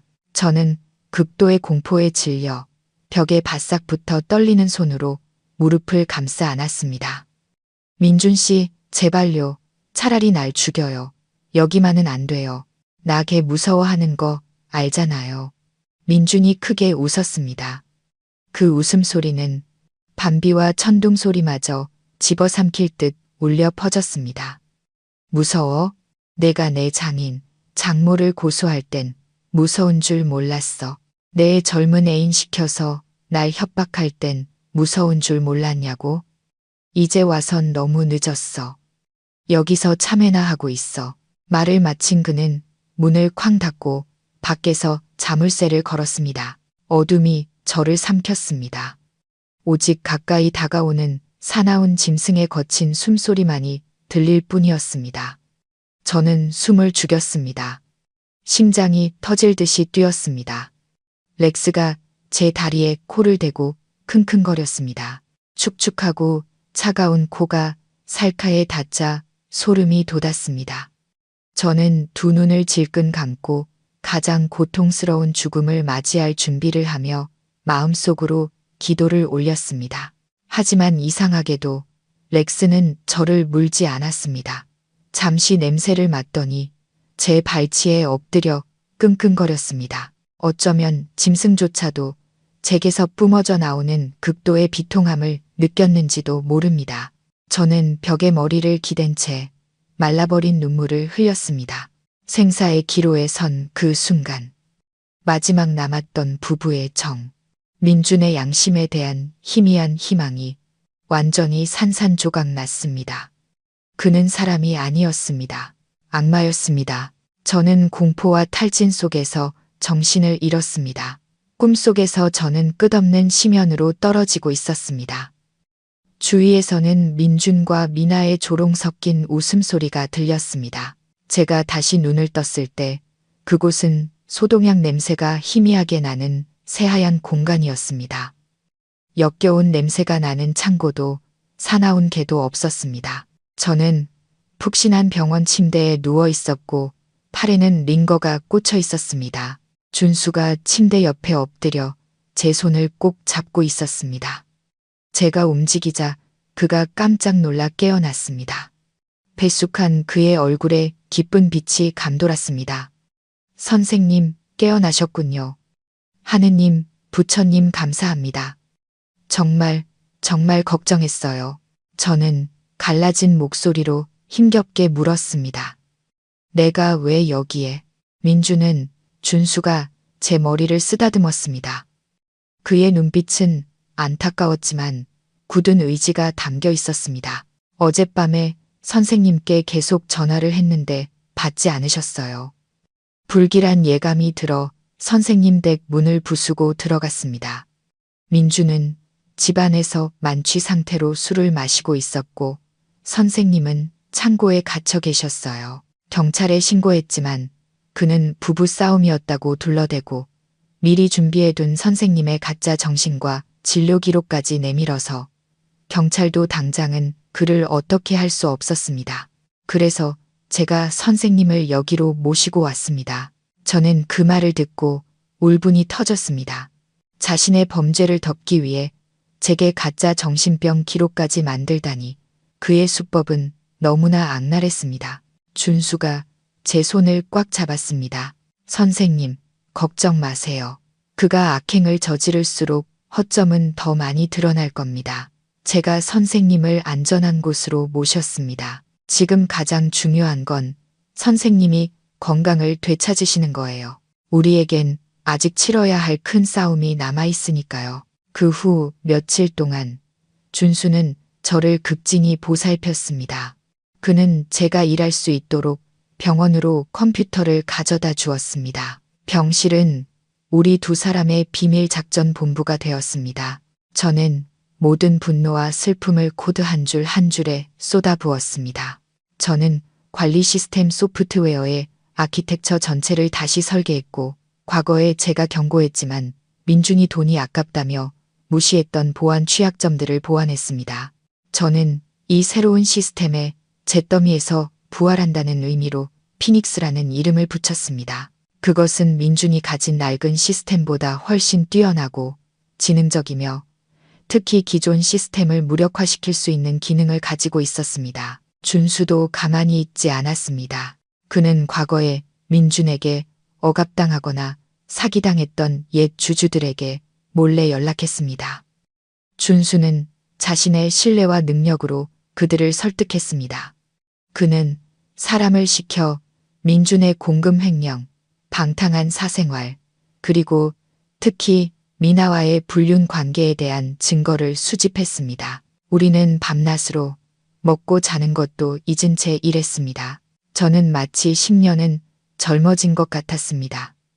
창업 시절의 열정이 다시 한번 그 어느 때보다 강렬하게 불타올랐습니다. 하지만 이번의 불꽃은 고통 속에서 단련되었기에 더욱 날카롭고 냉정했습니다. 어느 날 저녁, 준수가 컴퓨터 화면을 보며 환호성을 질렀습니다. 성공했어요, 선생님. 피닉스 시스템이 완성됐어요. 이제 우리가 옛 시스템의 백도어를 장악했습니다. 버튼 하나만 누르면 저쪽의 모든 데이터가 마비될 거예요. 저는 화면을 보며 기나긴 어둠 속에서 처음으로 만족스러운 미소를 지었습니다. 아직이야, 준수야. 마비시키는 것만으로는 부족해. 그가 모든 사람 앞에서 자기 손으로 그걸 파괴하게 만들어야 분이 풀리지. 내게 계획이 있어. 저는 준수의 귀에 제 계획을 속삭였습니다. 준수는 제 말을 듣고 고개를 끄덕이며 감탄 어린 눈빛을 보냈습니다. 선생님, 정말 대단하세요. 이번에 민주는 끝장났네요. 정기 주주총회 날이 다가왔습니다. 이것은 한 해 중 가장 중요한 행사였습니다. 회사의 운명을 결정하는 날. 민주는 이날을 위해 철저히 준비했습니다. 그는 이 기회를 이용해 저를 지지하는 세력을 완전히 몰아내고 모든 권력을 장악하며 그가 야심차게 준비했다는 새로운 버전의 소프트웨어를 선보일 작정이었습니다. 회의실은 사람들로 가득 찼습니다. 민주는 주재자석에 앉아 번쩍이는 정장의 머리는 포마드로 단정하게 빗어 넘기고 거만하게 턱을 치켜들고 있었습니다. 미나는 그의 개인 비서 자격으로 옆에 앉아 화려한 화장을 하고 파트너들에게 추파를 던지고 있었습니다. 민준이 일어나 우렁찬 목소리로 선언했습니다. 주주 여러분, 지난 한 해 우리 회사는 무능하고 부패한 내부의 적을 제거한 후 강력한 변화의 발걸음을 내디뎠습니다. 오늘 저는 제가 심혈을 기울여 연구한 야심작 차세대 관리 소프트웨어를 소개하고자 합니다. 이것은 우리 회사를 업계 1위의 자리에 올려놓을 것입니다. 그의 말이 끝나자 주로 그의 편인 사람들로부터 드문드문 박수 소리가 터져 나왔습니다. 바로 그때 회의실 문이 활짝 열렸습니다. 저와 준수가 안으로 들어섰습니다. 저는 우아한 흰색 정장을 입고 고개를 든 채 자신감과 위엄이 넘치는 모습이었습니다. 준수는 충성스럽고 든든한 경호원처럼 제 곁에 서 있었습니다. 회의실 전체가 경악하며 술렁였습니다. 민준의 얼굴이 하얗게 질렸고 손에 들고 있던 펜을 떨어뜨렸습니다. 미나는 입을 떡 벌린 채 얼굴에 핏기가 하나도 없었습니다. 당신이 어떻게 여기에? 경비는 뭐해? 저 여자 당장 끌어내. 민준이 날카롭게 소리쳤습니다. 준수가 한 걸음 앞으로 나서며 단호한 목소리가 회의실 전체에 울려 퍼졌습니다. 누가 감히 서연 선생님께 손을 댑니까? 오늘 서연 선생님은 이 회사의 창립 주주이자 회사 전체 기술 플랫폼의 지적재산권 소유자 자격으로 이 자리에 오셨습니다. 박민준 대표, 당신에게는 선생님을 쫓아낼 권리가 없습니다. 사람들이 수군거리기 시작했습니다. 중립적인 주주들은 호기심과 기대가 섞인 눈으로 저를 쳐다봤습니다. 그들은 그동안 민준의 독단적이고 무능한 경영에 질려 있었습니다. 저는 침착하게 주재자석으로 걸어가 민준의 얼굴을 똑바로 쳐다봤습니다. 박민준 씨, 당신의 새 소프트웨어가 그렇게 대단하다고 자랑했죠. 그렇다면 여기 이 자리에서 나와 이준수 엔지니어가 막 개발한 시스템과 직접 비교 시연을 해볼 용기는 있나요? 만약 당신의 소프트웨어가 더 뛰어나다면 나는 영원히 물러나고 내 남은 지분 전부를 당신에게 주겠어요. 하지만 당신이 진다면 즉시 자리에서 물러나고 빈손으로 이 회사를 떠나야 합니다. 어때? 해볼 텐가? 민주는 눈을 부릅뜨고 저를 쳐다봤습니다. 그의 이마에 식은땀이 송골송골 맺히기 시작했습니다. 그는 자신의 소프트웨어가 제 옛 소스코드를 어설프게 짜깁기한 것에 불과하고 실력 없는 직원들이 수정해서 오류투성이라는 것을 잘 알고 있었습니다. 하지만 수많은 사람들 앞에서 허영심 강한 그의 자존심이 물러서는 것을 허락하지 않았습니다. 그는 제가 막 병에서 회복했고 손에 장비도 없으니 아무것도 할 수 없을 것이라고 생각했습니다. 좋아, 죽고 싶다면 소원대로 해주지. 예정을 생각 안 했다고 원망하지 마. 민주는 도전을 받아들였습니다. 그는 자신도 모르는 사이에 자기 경력의 사형 선고서에 직접 서명한 셈이었습니다. 2개의 대형 스크린이 나란히 켜졌습니다. 한쪽은 민준의 시스템, 다른 한쪽은 저와 준수의 피닉스 시스템이었습니다. 민준이 조작을 시작했습니다. 그는 겉으로 보이는 화려한 기능들을 선보이려 애썼지만 대용량 데이터를 처리하자 불과 몇 분 만에 그의 시스템은 버벅거리기 시작했습니다. 숫자는 마구잡이로 튀었고 출력된 보고서는 완전히 엉터리였습니다. 민준의 얼굴이 새빨개졌습니다. 그는 허둥대며 아래에 있는 기술팀 직원들에게 소리쳤습니다. 왜 이 모양이야? 너희들 일 이따위로 할래? 당장 네트워크 확인해. 한편 제 화면에서는 모든 것이 물 흐르듯 부드럽게 작동했습니다. 처리 속도는 10배나 빨랐고 인터페이스는 직관적이었으며 자동화 기능들은 흠잡을 데 없이 완벽하게 돌아갔습니다. 준수는 간결하고 논리적으로 민준의 시스템에 있는 치명적인 약점들과 피닉스 시스템이 그것을 어떻게 완벽하게 해결했는지를 설명했습니다. 주주들이 고개를 끄덕이며 감탄하기 시작했습니다. 박수 소리가 점점 커졌습니다. 이번에는 저와 준수를 향한 진심 어린 존경이 담긴 박수였습니다. 준수가 보안 테스트 명령어를 입력하자 민준의 시스템은 즉시 다운되었습니다. 화면에는 죽음의 푸른색, 블루 스크린이 나타났습니다. 모든 데이터가 순식간에 사라졌습니다. 회의실 전체가 경악에 휩싸였습니다. 민준은 넋이 나간 채 그 자리에 못 박힌 듯 서 있었습니다. 준수가 우렁차게 선언했습니다. 주주 여러분, 보시다시피 박민준 대표의 시스템은 구식이고 느릴 뿐만 아니라 보안에 극도로 취약합니다. 이 시스템을 계속 사용한다면 회사는 고객 데이터를 모두 잃을 위험에 직면하게 될 것입니다. 그리고 이것은 박 대표가 서연 선생님의 소스코드를 불법적으로 복제하려 했으나 실력이 부족하여 실패했다는 증거입니다. 대형 스크린에는 민준의 컴퓨터에서 소스코드에 불법적으로 접근하고 복사했던 과정이 담긴 로그 기록이 나타났습니다. 더 이상 변명의 여지가 없었습니다. 이 사회에서 가장 연륜 있고 신망이 높은 한 주주가 일어나 민준을 향해 손가락질했습니다. 이 무능한 사람, 당신은 그동안 우리를 속여왔어. 당신은 대표 자리에 앉을 자격이 없어. 나는 당신의 즉각적인 해임을 건의합니다. 맞습니다. 해임합시다. 저 자를 쫓아냅시다.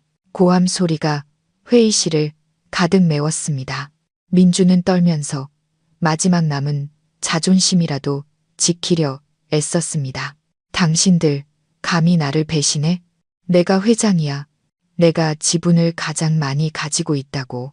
저는 서류 뭉치를 테이블 위에 내려놓았습니다. 착각하지 마, 민준 씨. 당신이 내게서 빼앗은 지분은 현재 법원에서 분쟁 소송이 진행 중이라 동결 명령이 내려졌어.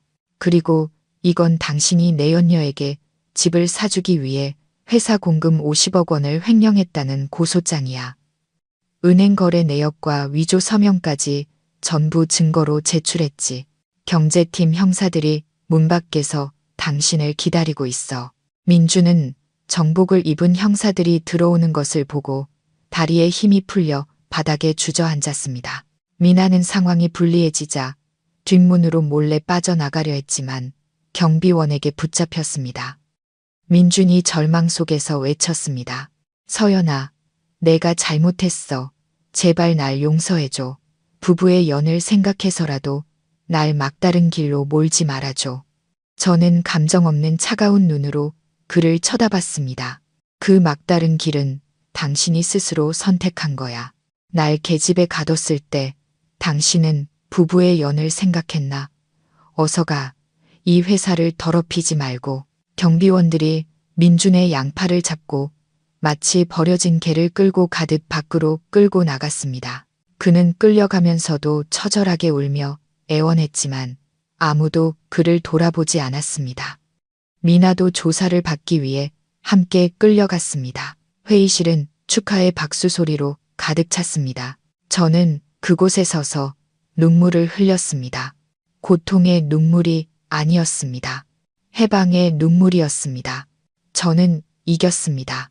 제 명예를 되찾았습니다. 폭풍 같았던 회의가 끝나고 저와 준수는 예전의 제 것이었고 이제 다시 진정한 주인에게 돌아온 대표이사실에 앉았습니다. 준수는 제게 따뜻한 차를 따라주었습니다. 은은한 향이 방금 전의 긴장을 풀어주었습니다. 저는 감사함이 가득한 마음으로 준수를 바라보았습니다. 이 젊은이는 제가 깊은 절망의 구렁텅이에 빠졌을 때 기적처럼 나타나 제 인생을 구원해 주었습니다. 준수야, 어떻게 고맙다는 말을 해야 할지 모르겠다. 네가 아니었다면 난 아마 그 창고에서 죽었을 거야. 왜 나한테 이렇게 잘해주는 거니? 단지 옛날에 그 장학금 때문에. 준수가 온화하게 미소 지었습니다.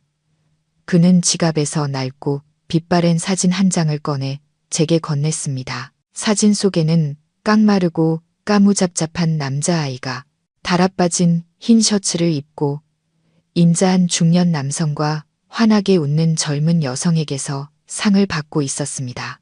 그 남자는 제 아버지였고 그 젊은 여성은 바로 20년 전의 저였습니다. 준수는 사진 속 소년을 가리키며 감격에 찬 목소리로 말했습니다. 이 아이 기억나세요? 강가의 가난한 동네에 살던 꼬맹이에요. 그때 어머니가 위독하셨고 집에는 쌀 한 톨 없었어요. 저는 학교를 그만두고 구두 닦기라도 해서 약값을 벌려고 했습니다.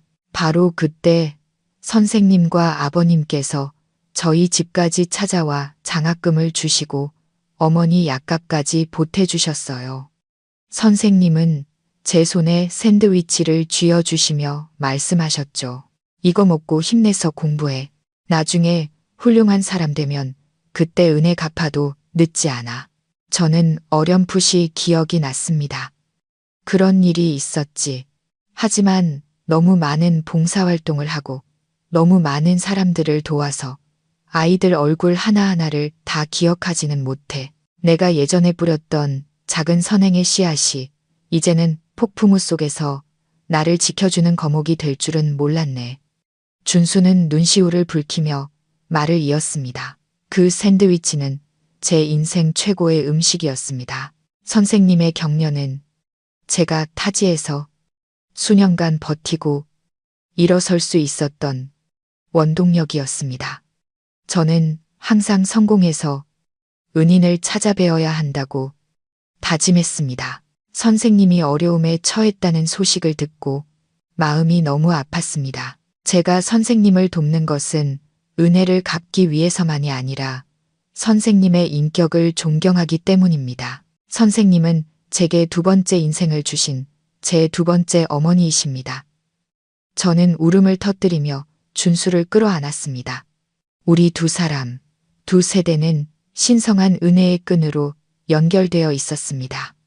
고맙다, 준수야. 이 세상에 아직 선한 사람들이 있다는 걸 알려줘서 고마워. 민준 씨는 내 믿음을 앗아갔지만 네가 다시 그 믿음의 불을 밝혀줬어. 준수가 제 등을 가볍게 두드리며 위로했습니다. 이제 울지 마세요. 선생님은 이제 회장님이시잖아요. 강해지셔야죠. 우리에게는 아직 회사를 발전시키고 옛날에 저처럼 어려운 환경에 있는 아이들을 더 많이 도와야 할 일이 산더미처럼 남아 있어요. 저는 고개를 끄덕이며 눈물을 닦았습니다. 맞습니다. 저는 더 행복하게 살아야 했습니다. 그것이야말로 그 비열한 자에게 할 수 있는 가장 달콤한 복수였습니다. 창밖의 비는 그쳐 있었습니다. 무지개가 도시의 하늘을 가로지르며 찬란하게 떠 있었습니다. 더 밝은 새로운 시작이 우리를 기다리고 있음을 알리는 신호처럼 주주총회에서 운명이 갈린 그날 이후 민준과 미나는 자금 유용 혐의로 수사기관의 조사를 받게 되었습니다. 하지만 즉각적인 구속 수사를 할 만한 증거가 아직 부족하여 그들은 주거지 이탈 금지 조건으로 불구속 수사를 받게 되었습니다. 하지만 당장 그들이 치러야 할 대가는 감옥에 가는 것보다 더 끔찍했습니다. 민준의 명의로 된 모든 재산, 심지어 그가 몰래 미나의 이름으로 돌려놓았던 집과 차까지 모두 제 소송에 따라 법원의 긴급 동결 조치가 내려졌습니다. 고급 외제차를 몰고 빌라에 살던 번듯한 대표에서 민준은 하루아침에 무일푼 신세로 전락했습니다. 그는 관리비와 월세를 내지 못해 최고급 주상복합 아파트에서도 쫓겨났습니다. 알고 보니 그 집조차 과실을 위해 임대한 것이었습니다. 어쩔 수 없이 민준은 미나와 그녀의 가족들을 이끌고 시커먼 하수구가 흐르는 빈민가에 허름하고 축축한 여인숙으로 기어 들어갔습니다. 그곳은 예전에 그라면 꿈에도 가볼 생각조차 하지 않았을 곳이었습니다. 그곳에서 그들이 보낸 비참한 나날들에 대한 자세한 이야기는 나중에 준수가 그들의 동태를 감시하기 위해 고용한 탐정의 보고를 통해 듣게 되었습니다. 겨우 15제곱미터 남짓한 비좁은 방 안은 숨 막힐 듯 답답했습니다. 한낮에 양철 지붕이 내뿜는 열기와 쓰레기 더미에서 올라오는 악취는 사람을 쉽게 신경질적으로 만들었습니다. 민주는 방구석에 웅크리고 앉아 헝클어진 머리에 덥수룩한 수염, 잠 못 이뤄 퇴한 눈으로 앉아 있었습니다. 그는 다른 구석에서 손톱을 다듬고 있는 미나를 보며 깊은 환멸에 빠졌습니다. 미나 역시 예전의 화려함은 온데간데 없었습니다.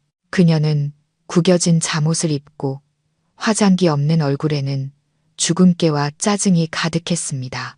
어린아들이 덥고 배고파서 울어댔지만 미나는 달래줄 생각도 않고 내버려 두었습니다.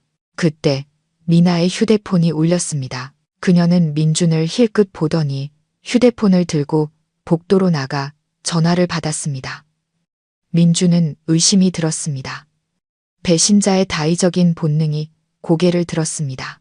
그는 조심스럽게 뒤를 쫓아 썩은 나무 문 뒤에 숨어 엿들었습니다. 그리고 그가 들은 내용은 마치 펄펄 끓는 물을 얼굴에 뒤집어 쓴 것처럼 그를 충격에 빠뜨렸습니다. 여보세요, 오빠. 응, 알고 있어. 나도 어떻게든 해보려고 하고 있어. 그 늙은이 박민준, 이제 완전 거지가 돼서 더 이상 빼먹을 것도 없어. 나도 튈 준비하고 있어. 걱정 마. 우리 아들은 오빠 아들이잖아. 내가 고생시키겠어? 저 늙은이 속여서 낡은 오토바이 판돈만 챙기면 바로 오빠한테 갈게. 민주는 경악했습니다. 귀가 멍멍했습니다. 그는 제 귀를 의심했습니다. 미나는 다른 남자와 농염하고 다정한 목소리로 통화하고 있었고, 더 끔찍한 것은 아이가 민준의 자식이 아니라고 인정한 것이었습니다. 알고 보니 민준은 그동안 꼭두각시에 불과했습니다. 미나와 그녀의 내연남이 파먹을 광산이었던 겁니다. 그는 조강지처를 버리고 명예와 경력까지 희생하며 바람난 여자를 패잡고 남의 자식을 키웠던 것입니다. 민주는 비틀거리며 물러나다 물통을 쳐서 큰 소리를 냈습니다. 미나가 깜짝 놀라 돌아봤고 핏발선 붉은 눈으로 험악하게 서 있는 민준을 보았습니다. 그녀는 모든 것이 들통났다는 것을 알았지만 두려워하기는커녕 뼛속까지 경멸이 담긴 비웃음을 흘렸습니다. 다 들었어? 차라리 잘 됐네. 숨기느라 피곤했거든. 맞아. 그 애 당신 아들 아니야. 당신 꼴 좀 봐. 당신 같은 남자 구실도 못하는 사람이 어떻게 아들을 낳겠어. 난 그냥 당신 명의로 자금 좀 마련하려고 했던 것뿐이야. 당신이 그렇게 멍청해서 전처한테 당할 줄은 몰랐지. 이제 빈털터리가 됐으니 당신은 나한테 아무 가치도 없어. 민주는 상처 입은 짐승처럼 울부짖으며 미나의 목을 조르려 달려들었습니다. 하지만 방 안에 있던 미나의 부모와 망나니 동생이 뛰쳐나와 민준을 집단으로 구타했습니다. 그는 너덜너덜해질 때까지 맞고 쓰레기처럼 방 밖으로 내던져졌습니다. 그는 더러운 바닥에 큰 대자로 뻗어 코와 입에서 피를 흘리며 쓰디쓴 눈물을 흘렸습니다. 자업자득. 그는 비열한 수단으로 저를 해쳤습니다. 이제 그는 배신당하고 이용당하고 짓밟히는 바로 그 감정을 수만 배는 더 고통스럽게 맛보고 있었습니다. 그날 밤 제가 사무실에서 일하고 있을 때 민준의 번호로 문자가 왔다는 알림이 떴습니다. 보지 않으려 했지만 호기심과 일말의 연민 때문에 열어보았습니다. 그것은 민준이 어둠 속에서 찍은 셀카 사진이었습니다. 멍들고 부은 얼굴, 절망으로 가득 찬 텅 빈 눈, 그리고 오타투성이의 장문의 문자가 이어졌습니다. 서연아, 내가 잘못했어. 나 천벌 받았어. 미나가 날 속였어. 그 아이 내 아들이 아니래. 난 모든 걸 잃었어. 지금 길바닥에 누워있는데 너무 춥고 배고파. 서연아, 제발 날 한 번만 용서해주면 안 될까?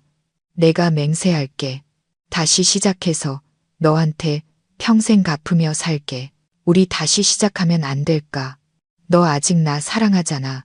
제발 날 좀 구해줘, 서연아.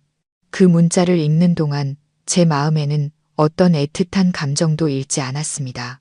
오직 역겨움과 씁쓸함 뿐이었습니다. 그는 저를 사랑해서가 아니라 막다른 길에 몰렸기 때문에 제게 애원하는 것이었습니다. 온 세상에 버림받고 나서야 마지막 구명줄처럼 저를 찾은 것입니다. 저는 비바람 치던 밤 그가 저를 계집에 가뒀던 일을 떠올렸습니다. 병원에서 제가 폭행당하는 것을 보던 그의 잔인한 눈빛을 떠올렸습니다. 위조된 이혼 서류와 제 재산을 빼앗기 위해 사용했던 온갖 비열한 수단들을 떠올렸습니다. 그런 자가 과연 용서받을 자격이 있을까? 저는 따뜻한 차를 한 모금 마시고 침착하게 짧지만 천근의 무게가 실린 답장을 보냈습니다. 민준 씨, 엎질러진 물은 다시 담을 수 없어요. 당신이 개목줄을 들고 나를 끌고 가던 그날, 우리 사이의 마지막 정마저 당신 손으로 끊어버린 거예요. 당신이 속아서 고통스럽다고요? 그럼 그동안 내가 겪어야 했던 고통은 생각해 봤나요? 인과응보는 누구도 피해 갈 수 없어요. 당신 인생은 당신이 책임지세요. 더 이상 나를 찾지 마세요. 저는 전송 버튼을 누르고 그의 번호를 차단했습니다. 저는 의자를 돌려 창밖에 반짝이는 도시 야경을 바라보았습니다. 마음이 한결 가벼워졌습니다. 저는 진정으로 과거를 놓아주었습니다. 자신을 위한 최고의 용서는 자신을 아프게 한 사람을 잊고 행복하게 사는 것이었습니다. 수화기 저편, 어두운 다리 밑에서 민주는 제 문자를 읽고 서럽게 울부짖었습니다. 그는 콘크리트 기둥에 머리를 세워 이마에서 피가 흐를 때까지 멈추지 않았습니다. 그는 후회했지만 그 뒤늦은 후회는 죄악의 수렁에 빠진 그의 영혼을 구원할 수 없었습니다. 그리고 극도의 절망 속에서 그의 내면에 잠재해 있던 악마가 다시 한번 그 어느 때보다 더 미친 듯이 더 잔혹하게 깨어났습니다. 제게 거절당하고 미나의 가족에게 구타당하고 쫓겨난 민주는 이성을 잃었습니다. 그는 길거리 포장마차를 전전하며 끔찍한 현실을 잊기 위해 값싼 공업용 알코올이 섞인 소주를 들이켰습니다. 하지만 술이 들어갈수록 정신은 더 또렷해졌고 분노는 해일처럼 밀려왔습니다. 그는 미나를 증오했고 그녀의 가족 모두를 증오했으며 자신을 이렇게 만든 불공평한 세상을 증오했습니다. 사실은 그 스스로가 자신의 인생을 파괴했음에도 불구하고 만취 상태에서 어두운 생각이 민준의 머리를 스쳤습니다. 죽인다. 전부 죽여버려야 한다. 그들이 자신의 피를 빨아먹고 속이고 자신을 이 꼴로 만들었으니 그들도 편히 살아서는 안 된다. 그는 비틀거리며 주유소에서 휘발유 5리터를 사고 날카로운 식칼을 구해 외투 안에 숨겼습니다. 그는 밤비를 맞으며 미나의 가족이 머무는 여인숙을 향해 어두운 발걸음을 옮겼습니다. 빗물에 번들거리는 길 위에 비친 그의 그림자는 복수를 예고하는 유령처럼 비틀거렸습니다. 깊은 밤, 고된 하루 노동에 지친 여인숙 전체가 깊은 잠에 빠져 있었습니다. 오직 개구리 울음소리와 양철 지붕 위로 떨어지는 규칙적인 빗소리만이 들릴 뿐이었습니다. 민주는 미나의 방창가로 조심스럽게 다가갔습니다. 낡은 창문은 살짝만 밀어도 걸쇠가 풀렸습니다. 그는 안으로 기어 들어갔습니다. 희미한 가로등 불빛이 창틈으로 비쳐 미나와 그녀의 부모 그리고 남동생이 바닥에 뒤엉켜 자고 있는 모습을 볼 수 있었습니다. 어린아이는 구석에서 고른 숨을 내쉬며 자고 있었습니다. 민주는 잠시 서서 미나를 바라보았습니다. 잠든 그녀의 얼굴에는 아직 예전의 순수한 모습이 남아 있었습니다. 수년간 자신을 속여온 그 가짜 순수함이. 그는 칼을 꺼냈습니다. 손이 심하게 떨렸습니다. 너는 죽어야 해. 너희 모두 다 죽어야 해. 민주는 미친 짐승처럼 달려들어 잠든 사람들을 향해 무차별적으로 칼을 휘둘렀습니다. 고요한 밤을 찢는 날카로운 비명 소리가 터져 나왔고 피가 벽과 바닥에 튀었습니다. 미나가 잠에서 깨어 무슨 일인지 파악하기도 전에 잔혹한 칼날을 맞았습니다. 그녀의 부모와 남동생도 피에 굶주린 자의 칼날을 피하지 못했습니다. 순식간에 작은 방은 지옥으로 변했습니다. 피비린내가 진동했고 민준이 사방에 뿌린 휘발유 냄새와 뒤섞였습니다. 그는 불을 붙였습니다. 불길이 맹렬하게 타오르며 방 안의 모든 것을 집어삼켰습니다. 민주는 불바다 한가운데 서서 미친 듯이 웃었습니다. 죽어, 다 죽어버려. 내가 너희들을 지옥으로 보내주마. 사이렌 소리와 불을 끄라는 사람들의 외침이 요란하게 울려 퍼졌습니다. 민주는 혼란을 틈타 뒷창문으로 빠져나와 칠흑 같은 어둠 속으로 도망쳤습니다. 그는 뒤도 돌아보지 않고 미친 듯이 달렸습니다. 등 뒤에는 하늘을 붉게 물들인 화염과 광기 속에서 자신이 빼앗은 생명들을 남겨둔 채 다음 날 아침 교회 여인숙에서 벌어진 참혹한 살인 및 방화 사건은 순식간에 도시 전체로 퍼져나갔습니다. 모든 신문이 충격적인 소식을 일제히 보도했습니다. 한 가족 4명이 잔인하게 살해되고 불에 탔으며 유력한 용의자는 피해자의 사실혼 관계 남편인 박민준이라는 내용이었습니다. 저는 신문을 읽다 손발에 힘이 풀려 손에 들고 있던 컵을 떨어뜨려 산산조각냈습니다. 민준과 미나를 증오했지만 이렇게 비극적이고 잔혹한 결말을 바란 적은 없었습니다. 4명의 목숨이라니 너무나 끔찍했습니다. 준수가 심각한 표정으로 방에 들어왔습니다. 선생님, 방금 경찰에서 연락이 왔습니다. 선생님과 민준의 관계에 대해 추가적인 정보를 얻고 싶다며 참고인 조사를 요청했습니다. 그는 현재 도주 중이며 전국에 특별 수배령이 내려졌습니다. 저는 고개를 끄덕이며 애써 마음을 진정시켰습니다. 알겠어. 그가 죗값을 치를 수 있도록 최대한 협조해야지. 그는 더 이상 사람이 아니야. 준수야. 악마라고. 경찰서에서 저는 민준이 그 전날 밤 보냈던 협박과 애원의 문자 메시지 전체를 제출했습니다. 준수의 탐정이 수집했던 민준과 미나 가족 간의 금전 및 애정 문제에 대한 증거들도 함께 넘겼습니다. 이 증거들은 수사기관이 범인의 범행 동기를 파악하는데 매우 중요한 역할을 했습니다. 노련해 보이는 한 베테랑 형사가 동정 어린 눈으로 저를 보았습니다. 강서연 씨, 그동안 겪으신 일들에 대해 정말 안타깝게 생각합니다. 제공해 주신 정보 덕분에 용의자의 예상 도주 경로를 좁힐 수 있었습니다. 하지만 이 자는 현재 심리적으로 극도로 불안정하고 위험한 상태입니다. 언제 무슨 짓을 저지를지 모릅니다. 각별히 조심하셔야 합니다. 저희가 24시간 선생님을 보호할 인력을 배치하겠습니다. 저는 몸서리를 쳤습니다. 저는 민준을 너무나 잘 알았습니다. 막다른 길에 몰리면 그는 혼자 죽지 않을 것이었습니다. 그는 저를 찾아올 것이었습니다. 그의 병든 생각 속에서 제가 바로 그가 모든 것을 잃게 된 근본적인 원인이었으니까요. 그 후 며칠 동안 도시의 공기는 팽팽한 긴장감에 휩싸였습니다. 민준의 사진이 곳곳에 붙었습니다. 모든 시민이 경계심을 늦추지 않았습니다. 저는 준수와 경찰의 삼엄한 보호 속에서 지냈지만 마음속 불안과 초조함은 가시지 않았습니다. 창밖의 작은 소리에도 소스라치게 놀랐습니다. 그리고 제가 가장 두려워하던 일이 결국 일어났습니다. 참사 사흘째 되던 밤, 또다시 비가 억수같이 쏟아졌습니다. 세상의 모든 죄악을 씻어내려는 듯한 비였지만 역설적으로 어둠이 활개칠 기회를 만들어 주었습니다. 저는 준수의 집 서재에서 두려움을 잊기 위해 일에 몰두하고 있었습니다. 준수는 배달 음식을 받으러 잠시 1층 로비로 내려가 아파트에는 저 혼자 있었습니다. 갑자기 방 안에 불이 꺼지고 건물 전체가 어둠에 잠겼습니다. 정전이었습니다. 저는 손전등을 켜기 위해 더듬거리며 휴대폰을 찾았습니다.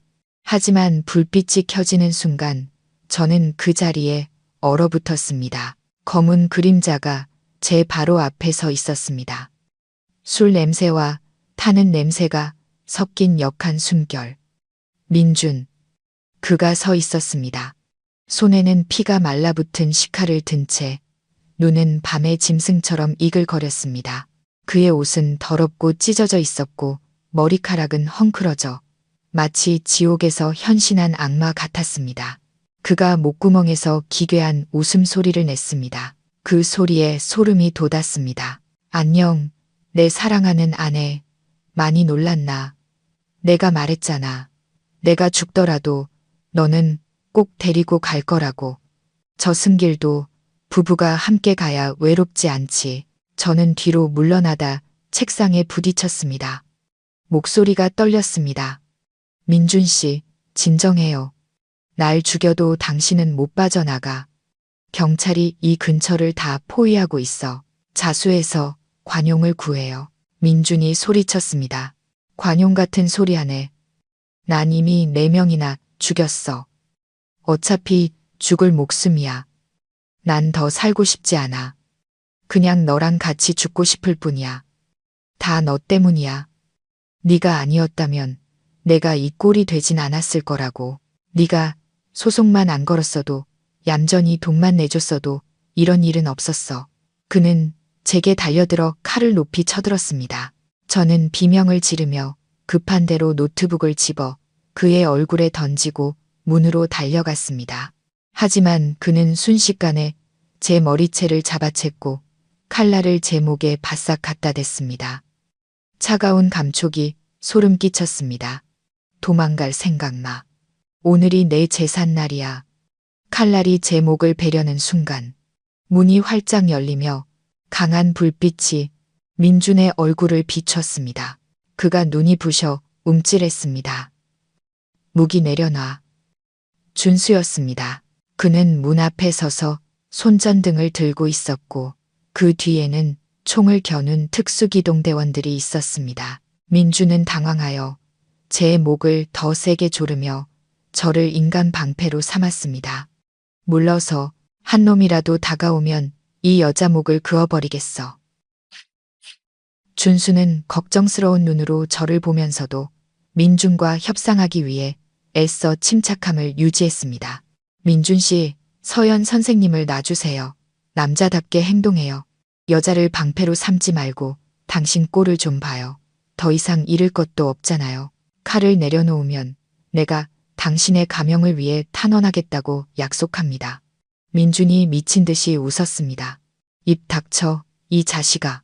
너랑 저 여자는 한패잖아. 저 여자 죽이고 나서 너도 처리해주마. 민준이 준수에게 욕설을 퍼붓느라 정신이 팔린 틈을 타 저는 용기를 내어 하이힐 굽으로 그의 발을 세게 밟고 동시에 목에 칼을 대고 있는 그의 팔을 깨물었습니다. 민준이 고통에 찬 비명을 질렀습니다.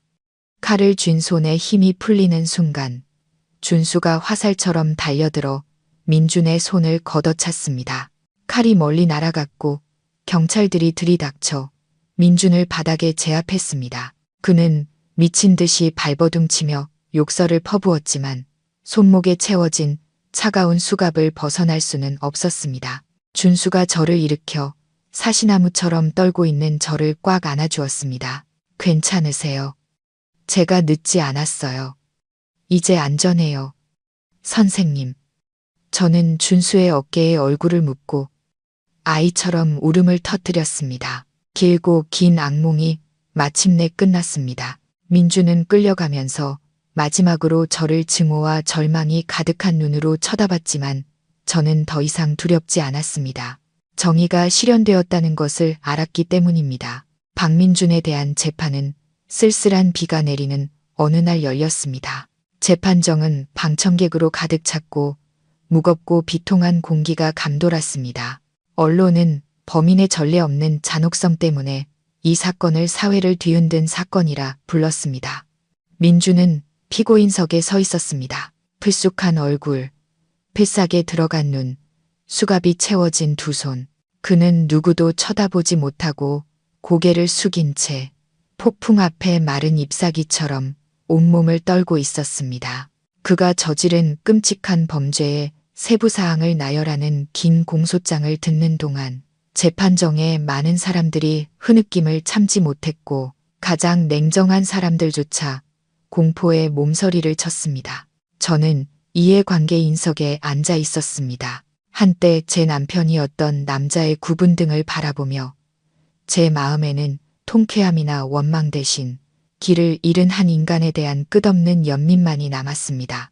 만약 민준이 멈출 줄 알았다면, 만약 탐욕과 욕망이 이성을 가리는 것을 내버려 두지 않았다면 이런 비극은 없었을 텐데. 엄숙한 재판장이 판결을 내렸습니다. 잔혹하고 흉악한 살인 행위, 그로 인한 극심한 결과, 그리고 방화, 재산 손괴, 살인 협박죄를 모두 고려하여 재판부는 피고인 박민준에게 최고형을 선고한다. 사형, 사형이라는 두 글자가 관의 못을 박는 소리처럼 건조하게 울려 퍼졌습니다. 민준은 그 자리에서 정신을 잃고 쓰러졌습니다. 법정 경위들이 그의 양팔을 부축해 일으켰습니다. 끌려나가기 전 민준은 뒤돌아 저를 보았습니다. 핏발선 그의 눈에는 절망적인 간청이 담겨 있었습니다. 그는 입술을 달싹였지만 소리는 나지 않았습니다. 하지만 저는 그 입모양을 읽을 수 있었습니다. 서연아, 살려줘. 저는 터져 나오려는 눈물을 참으며 고개를 돌렸습니다. 이제 아무도 당신을 구할 수 없어, 민준 씨. 당신이 스스로 판 무덤이니까. 사형 집행을 기다리는 구치소에서 민준은 완전히 무너졌습니다. 그는 매일 밤 악몽에 시달렸고 미나 가족의 원혼이 나타난다며 비명을 질렀습니다. 그의 머리는 불과 몇 주 만에 백발이 되었습니다. 어느 날 아침 교도관이 민준이 마지막으로 저를 만나고 싶어 한다는 소식을 전했습니다. 준수는 제가 심리적으로 충격받을까 봐 가지 말라고 말렸지만 저는 고개를 저었습니다. 과거와 마지막으로 마주하고 영원히 그것을 끝내고 싶었습니다. 두꺼운 유리벽으로 막힌 면회실에서 민준은 떨리는 손으로 수화기를 들었습니다. 그는 10년은 늙어 보였고 너무나 초췌해서 하마터면 알아보지 못할 뻔했습니다. 서연아, 와줬구나. 난 내가 다시는 날 보지 않을 거라고 생각했어. 저는 그의 눈을 똑바로 쳐다보며 이상할 정도로 평온한 목소리로 말했습니다. 당신을 위해서가 아니라 나 자신을 위해 왔어요. 내 전 남편에게 마지막 작별 인사를 하고 내 마음의 평화를 얻기 위해서요. 민주는 아이처럼 엉엉 울기 시작했습니다. 뒤늦은 후회의 눈물이 움푹 팬 뺨을 타고 흘러내렸습니다. 내가 잘못했어, 서연아. 나는 쓰레기였어. 세상에서 가장 좋은 아내를 버리고 양심을 팔아 헛된 것을 배찼어. 이제 곧 죽는데 너무 무서워. 날 용서해 줄 수 있니? 제발 용서한다는 말 한마디만 해줘. 그래야 내 영혼이 편히 갈 수 있을 것 같아. 저는 한참 동안 침묵했습니다. 한때 제 가장 가까운 사람이었던 남자가 이제는 더없이 비참한 모습으로 앉아 있었습니다. 민준 씨, 용서는 내 말에 있는 게 아니라 당신의 참회에 있어요. 당신이 내게 저지른 일들은 나는 이미 다 놓아주었어요. 하지만 미나 가족에게 진 피의 빚은 당신의 목숨으로 갚아야 해요. 남은 시간 동안이라도 경전을 읽고 기도하며 다음 생에는 선량한 사람으로 다시 태어나길 바라세요. 우리 부부의 인연은 이 생에서 끝났어요. 내가 잘 그리고 행복하게 사는 것이 이 모든 것에 대한 나의 마지막 대답이에요. 말을 마친 저는 수화기를 내려놓고 단호하게 일어나 걸어 나갔습니다. 등 뒤에서 민준이 책상에 머리를 박고 흐느끼는 소리가 들렸습니다. 면회실 문이 닫히고 길고 고통스러웠던 한편의 비극도 영원히 막을 내렸습니다. 3년 후 가을이 찾아온 서울. 하늘은 맑고 서늘한 바람이 불었습니다. 저는 회사 본사 건물 최고층 발코니에 서서 상쾌한 공기를 가슴 깊이 들이마셨습니다. 저와 준수의 경영 아래 회사는 강력하게 재기했을 뿐만 아니라 수천 명에게 일자리를 제공하는 최고의 IT 그룹으로 성장했습니다. 우리는 안연한이 이라는 이름의 자선재단을 설립하여 가정폭력 피해 여성들과 학업이 어려운 아이들을 돕기 시작했습니다. 저는 남은 인생을 사랑의 씨앗을 심는 데 쓰고 싶었습니다. 더 이상 저나 과거의 미나처럼 불행한 사람이 생기지 않도록 따뜻한 팔이 뒤에서 저를 감쌌습니다. 준수가 제 어깨에 턱을 기대며 다정하게 속삭였습니다. 무슨 생각 그렇게 골똘히해. 설마 이 연하남의 청혼을 수락한 걸 후회하는 건 아니지. 저는 웃음을 터뜨리며 몸을 돌려 준수의 넥타이를 바로잡아 주었습니다. 지난 3년간 준수는 항상 제 곁에서 묵묵히 저를 지켜주고 가장 진실하고 끈기 있는 사랑으로 저를 사랑해 주었습니다. 그는 제 과거를 신경 쓰지 않았고 나이 차이에도 개의치 않았습니다. 준수에게 저는 항상 세상에서 가장 아름답고 소중한 여자였습니다. 후회 안 해. 그냥 내가 너무 행운아라는 생각이 들어서. 폭풍우를 지나 마침내 내 인생의 평온한 안식처를 찾았으니까. 준수가 제 손을 잡고 고생으로 거칠어졌던 손가락에 가볍게 입을 맞췄습니다. 당신은 행복할 자격이 충분한 사람이야. 오늘은 우리에게 아주 중요한 날이잖아. 이제 가자. 모두가 기다리고 있어. 우리의 결혼식은 제가 가장 좋아하는 하얀 장미로 가득한 작은 정원에서 열렸습니다. 시끄럽거나 화려하지 않고 오직 가장 가까운 사람들, 수많은 역경을 함께 헤쳐온 직원들만 함께 했습니다. 소박하지만 세련된 웨딩드레스를 입고 저는 꽃잎이 뿌려진 길을 걸어 제 인생의 남자에게로 향했습니다. 준수는 그곳에 서서 행복으로 빛나는 눈으로 두 팔을 벌려 저를 맞이했습니다. 우리는 결혼 반지를 교환하고 평생을 함께할 것을 서약했습니다. 그 순간 제단에 정중하게 놓인 아버지의 영정 사진 속에서 인자한 미소를 보았습니다. 마치 아버지께서도 딸을 축복해 주시는 것 같았습니다. 결혼식 피로연은 따뜻한 웃음소리로 가득했습니다. 저는 주위를 둘러보며 친구들과 동료들의 사랑 가득한 눈빛을 보았습니다. 행복이란 많은 돈이나 권력을 쥐는 것이 아니라 마음의 평화와 인생의 마지막까지 함께 걸어갈 동반자를 얻는 것이라는 사실을 깨달았습니다. 인생은 공평합니다. 뿌린 대로 거두고 준 것은 돌려받습니다. 민주는 자신의 죄에 대해 혹독한 대가를 치렀습니다. 그리고 저는 쓴맛을 본 후에 달콤한 열매를 찾았습니다. 저는 준수의 손을 꼭 잡고 높고 넓은 하늘을 올려다 보았습니다. 황금빛 햇살이 나뭇잎 사이로 쏟아져 우리의 어깨 위에서 춤을 추었습니다. 인생의 새로운 장이 열렸고 저는 믿습니다. 선한 마음과 덕을 가지고 진실하고 친절하게 살아간다면 진정한 행복은 반드시 미소 지을 것이라고 오늘의 이야기가 여러분의 마음에 작은 쉼과 위로가 되었기를 바랍니다. 마음 쉼터였습니다. 감사합니다.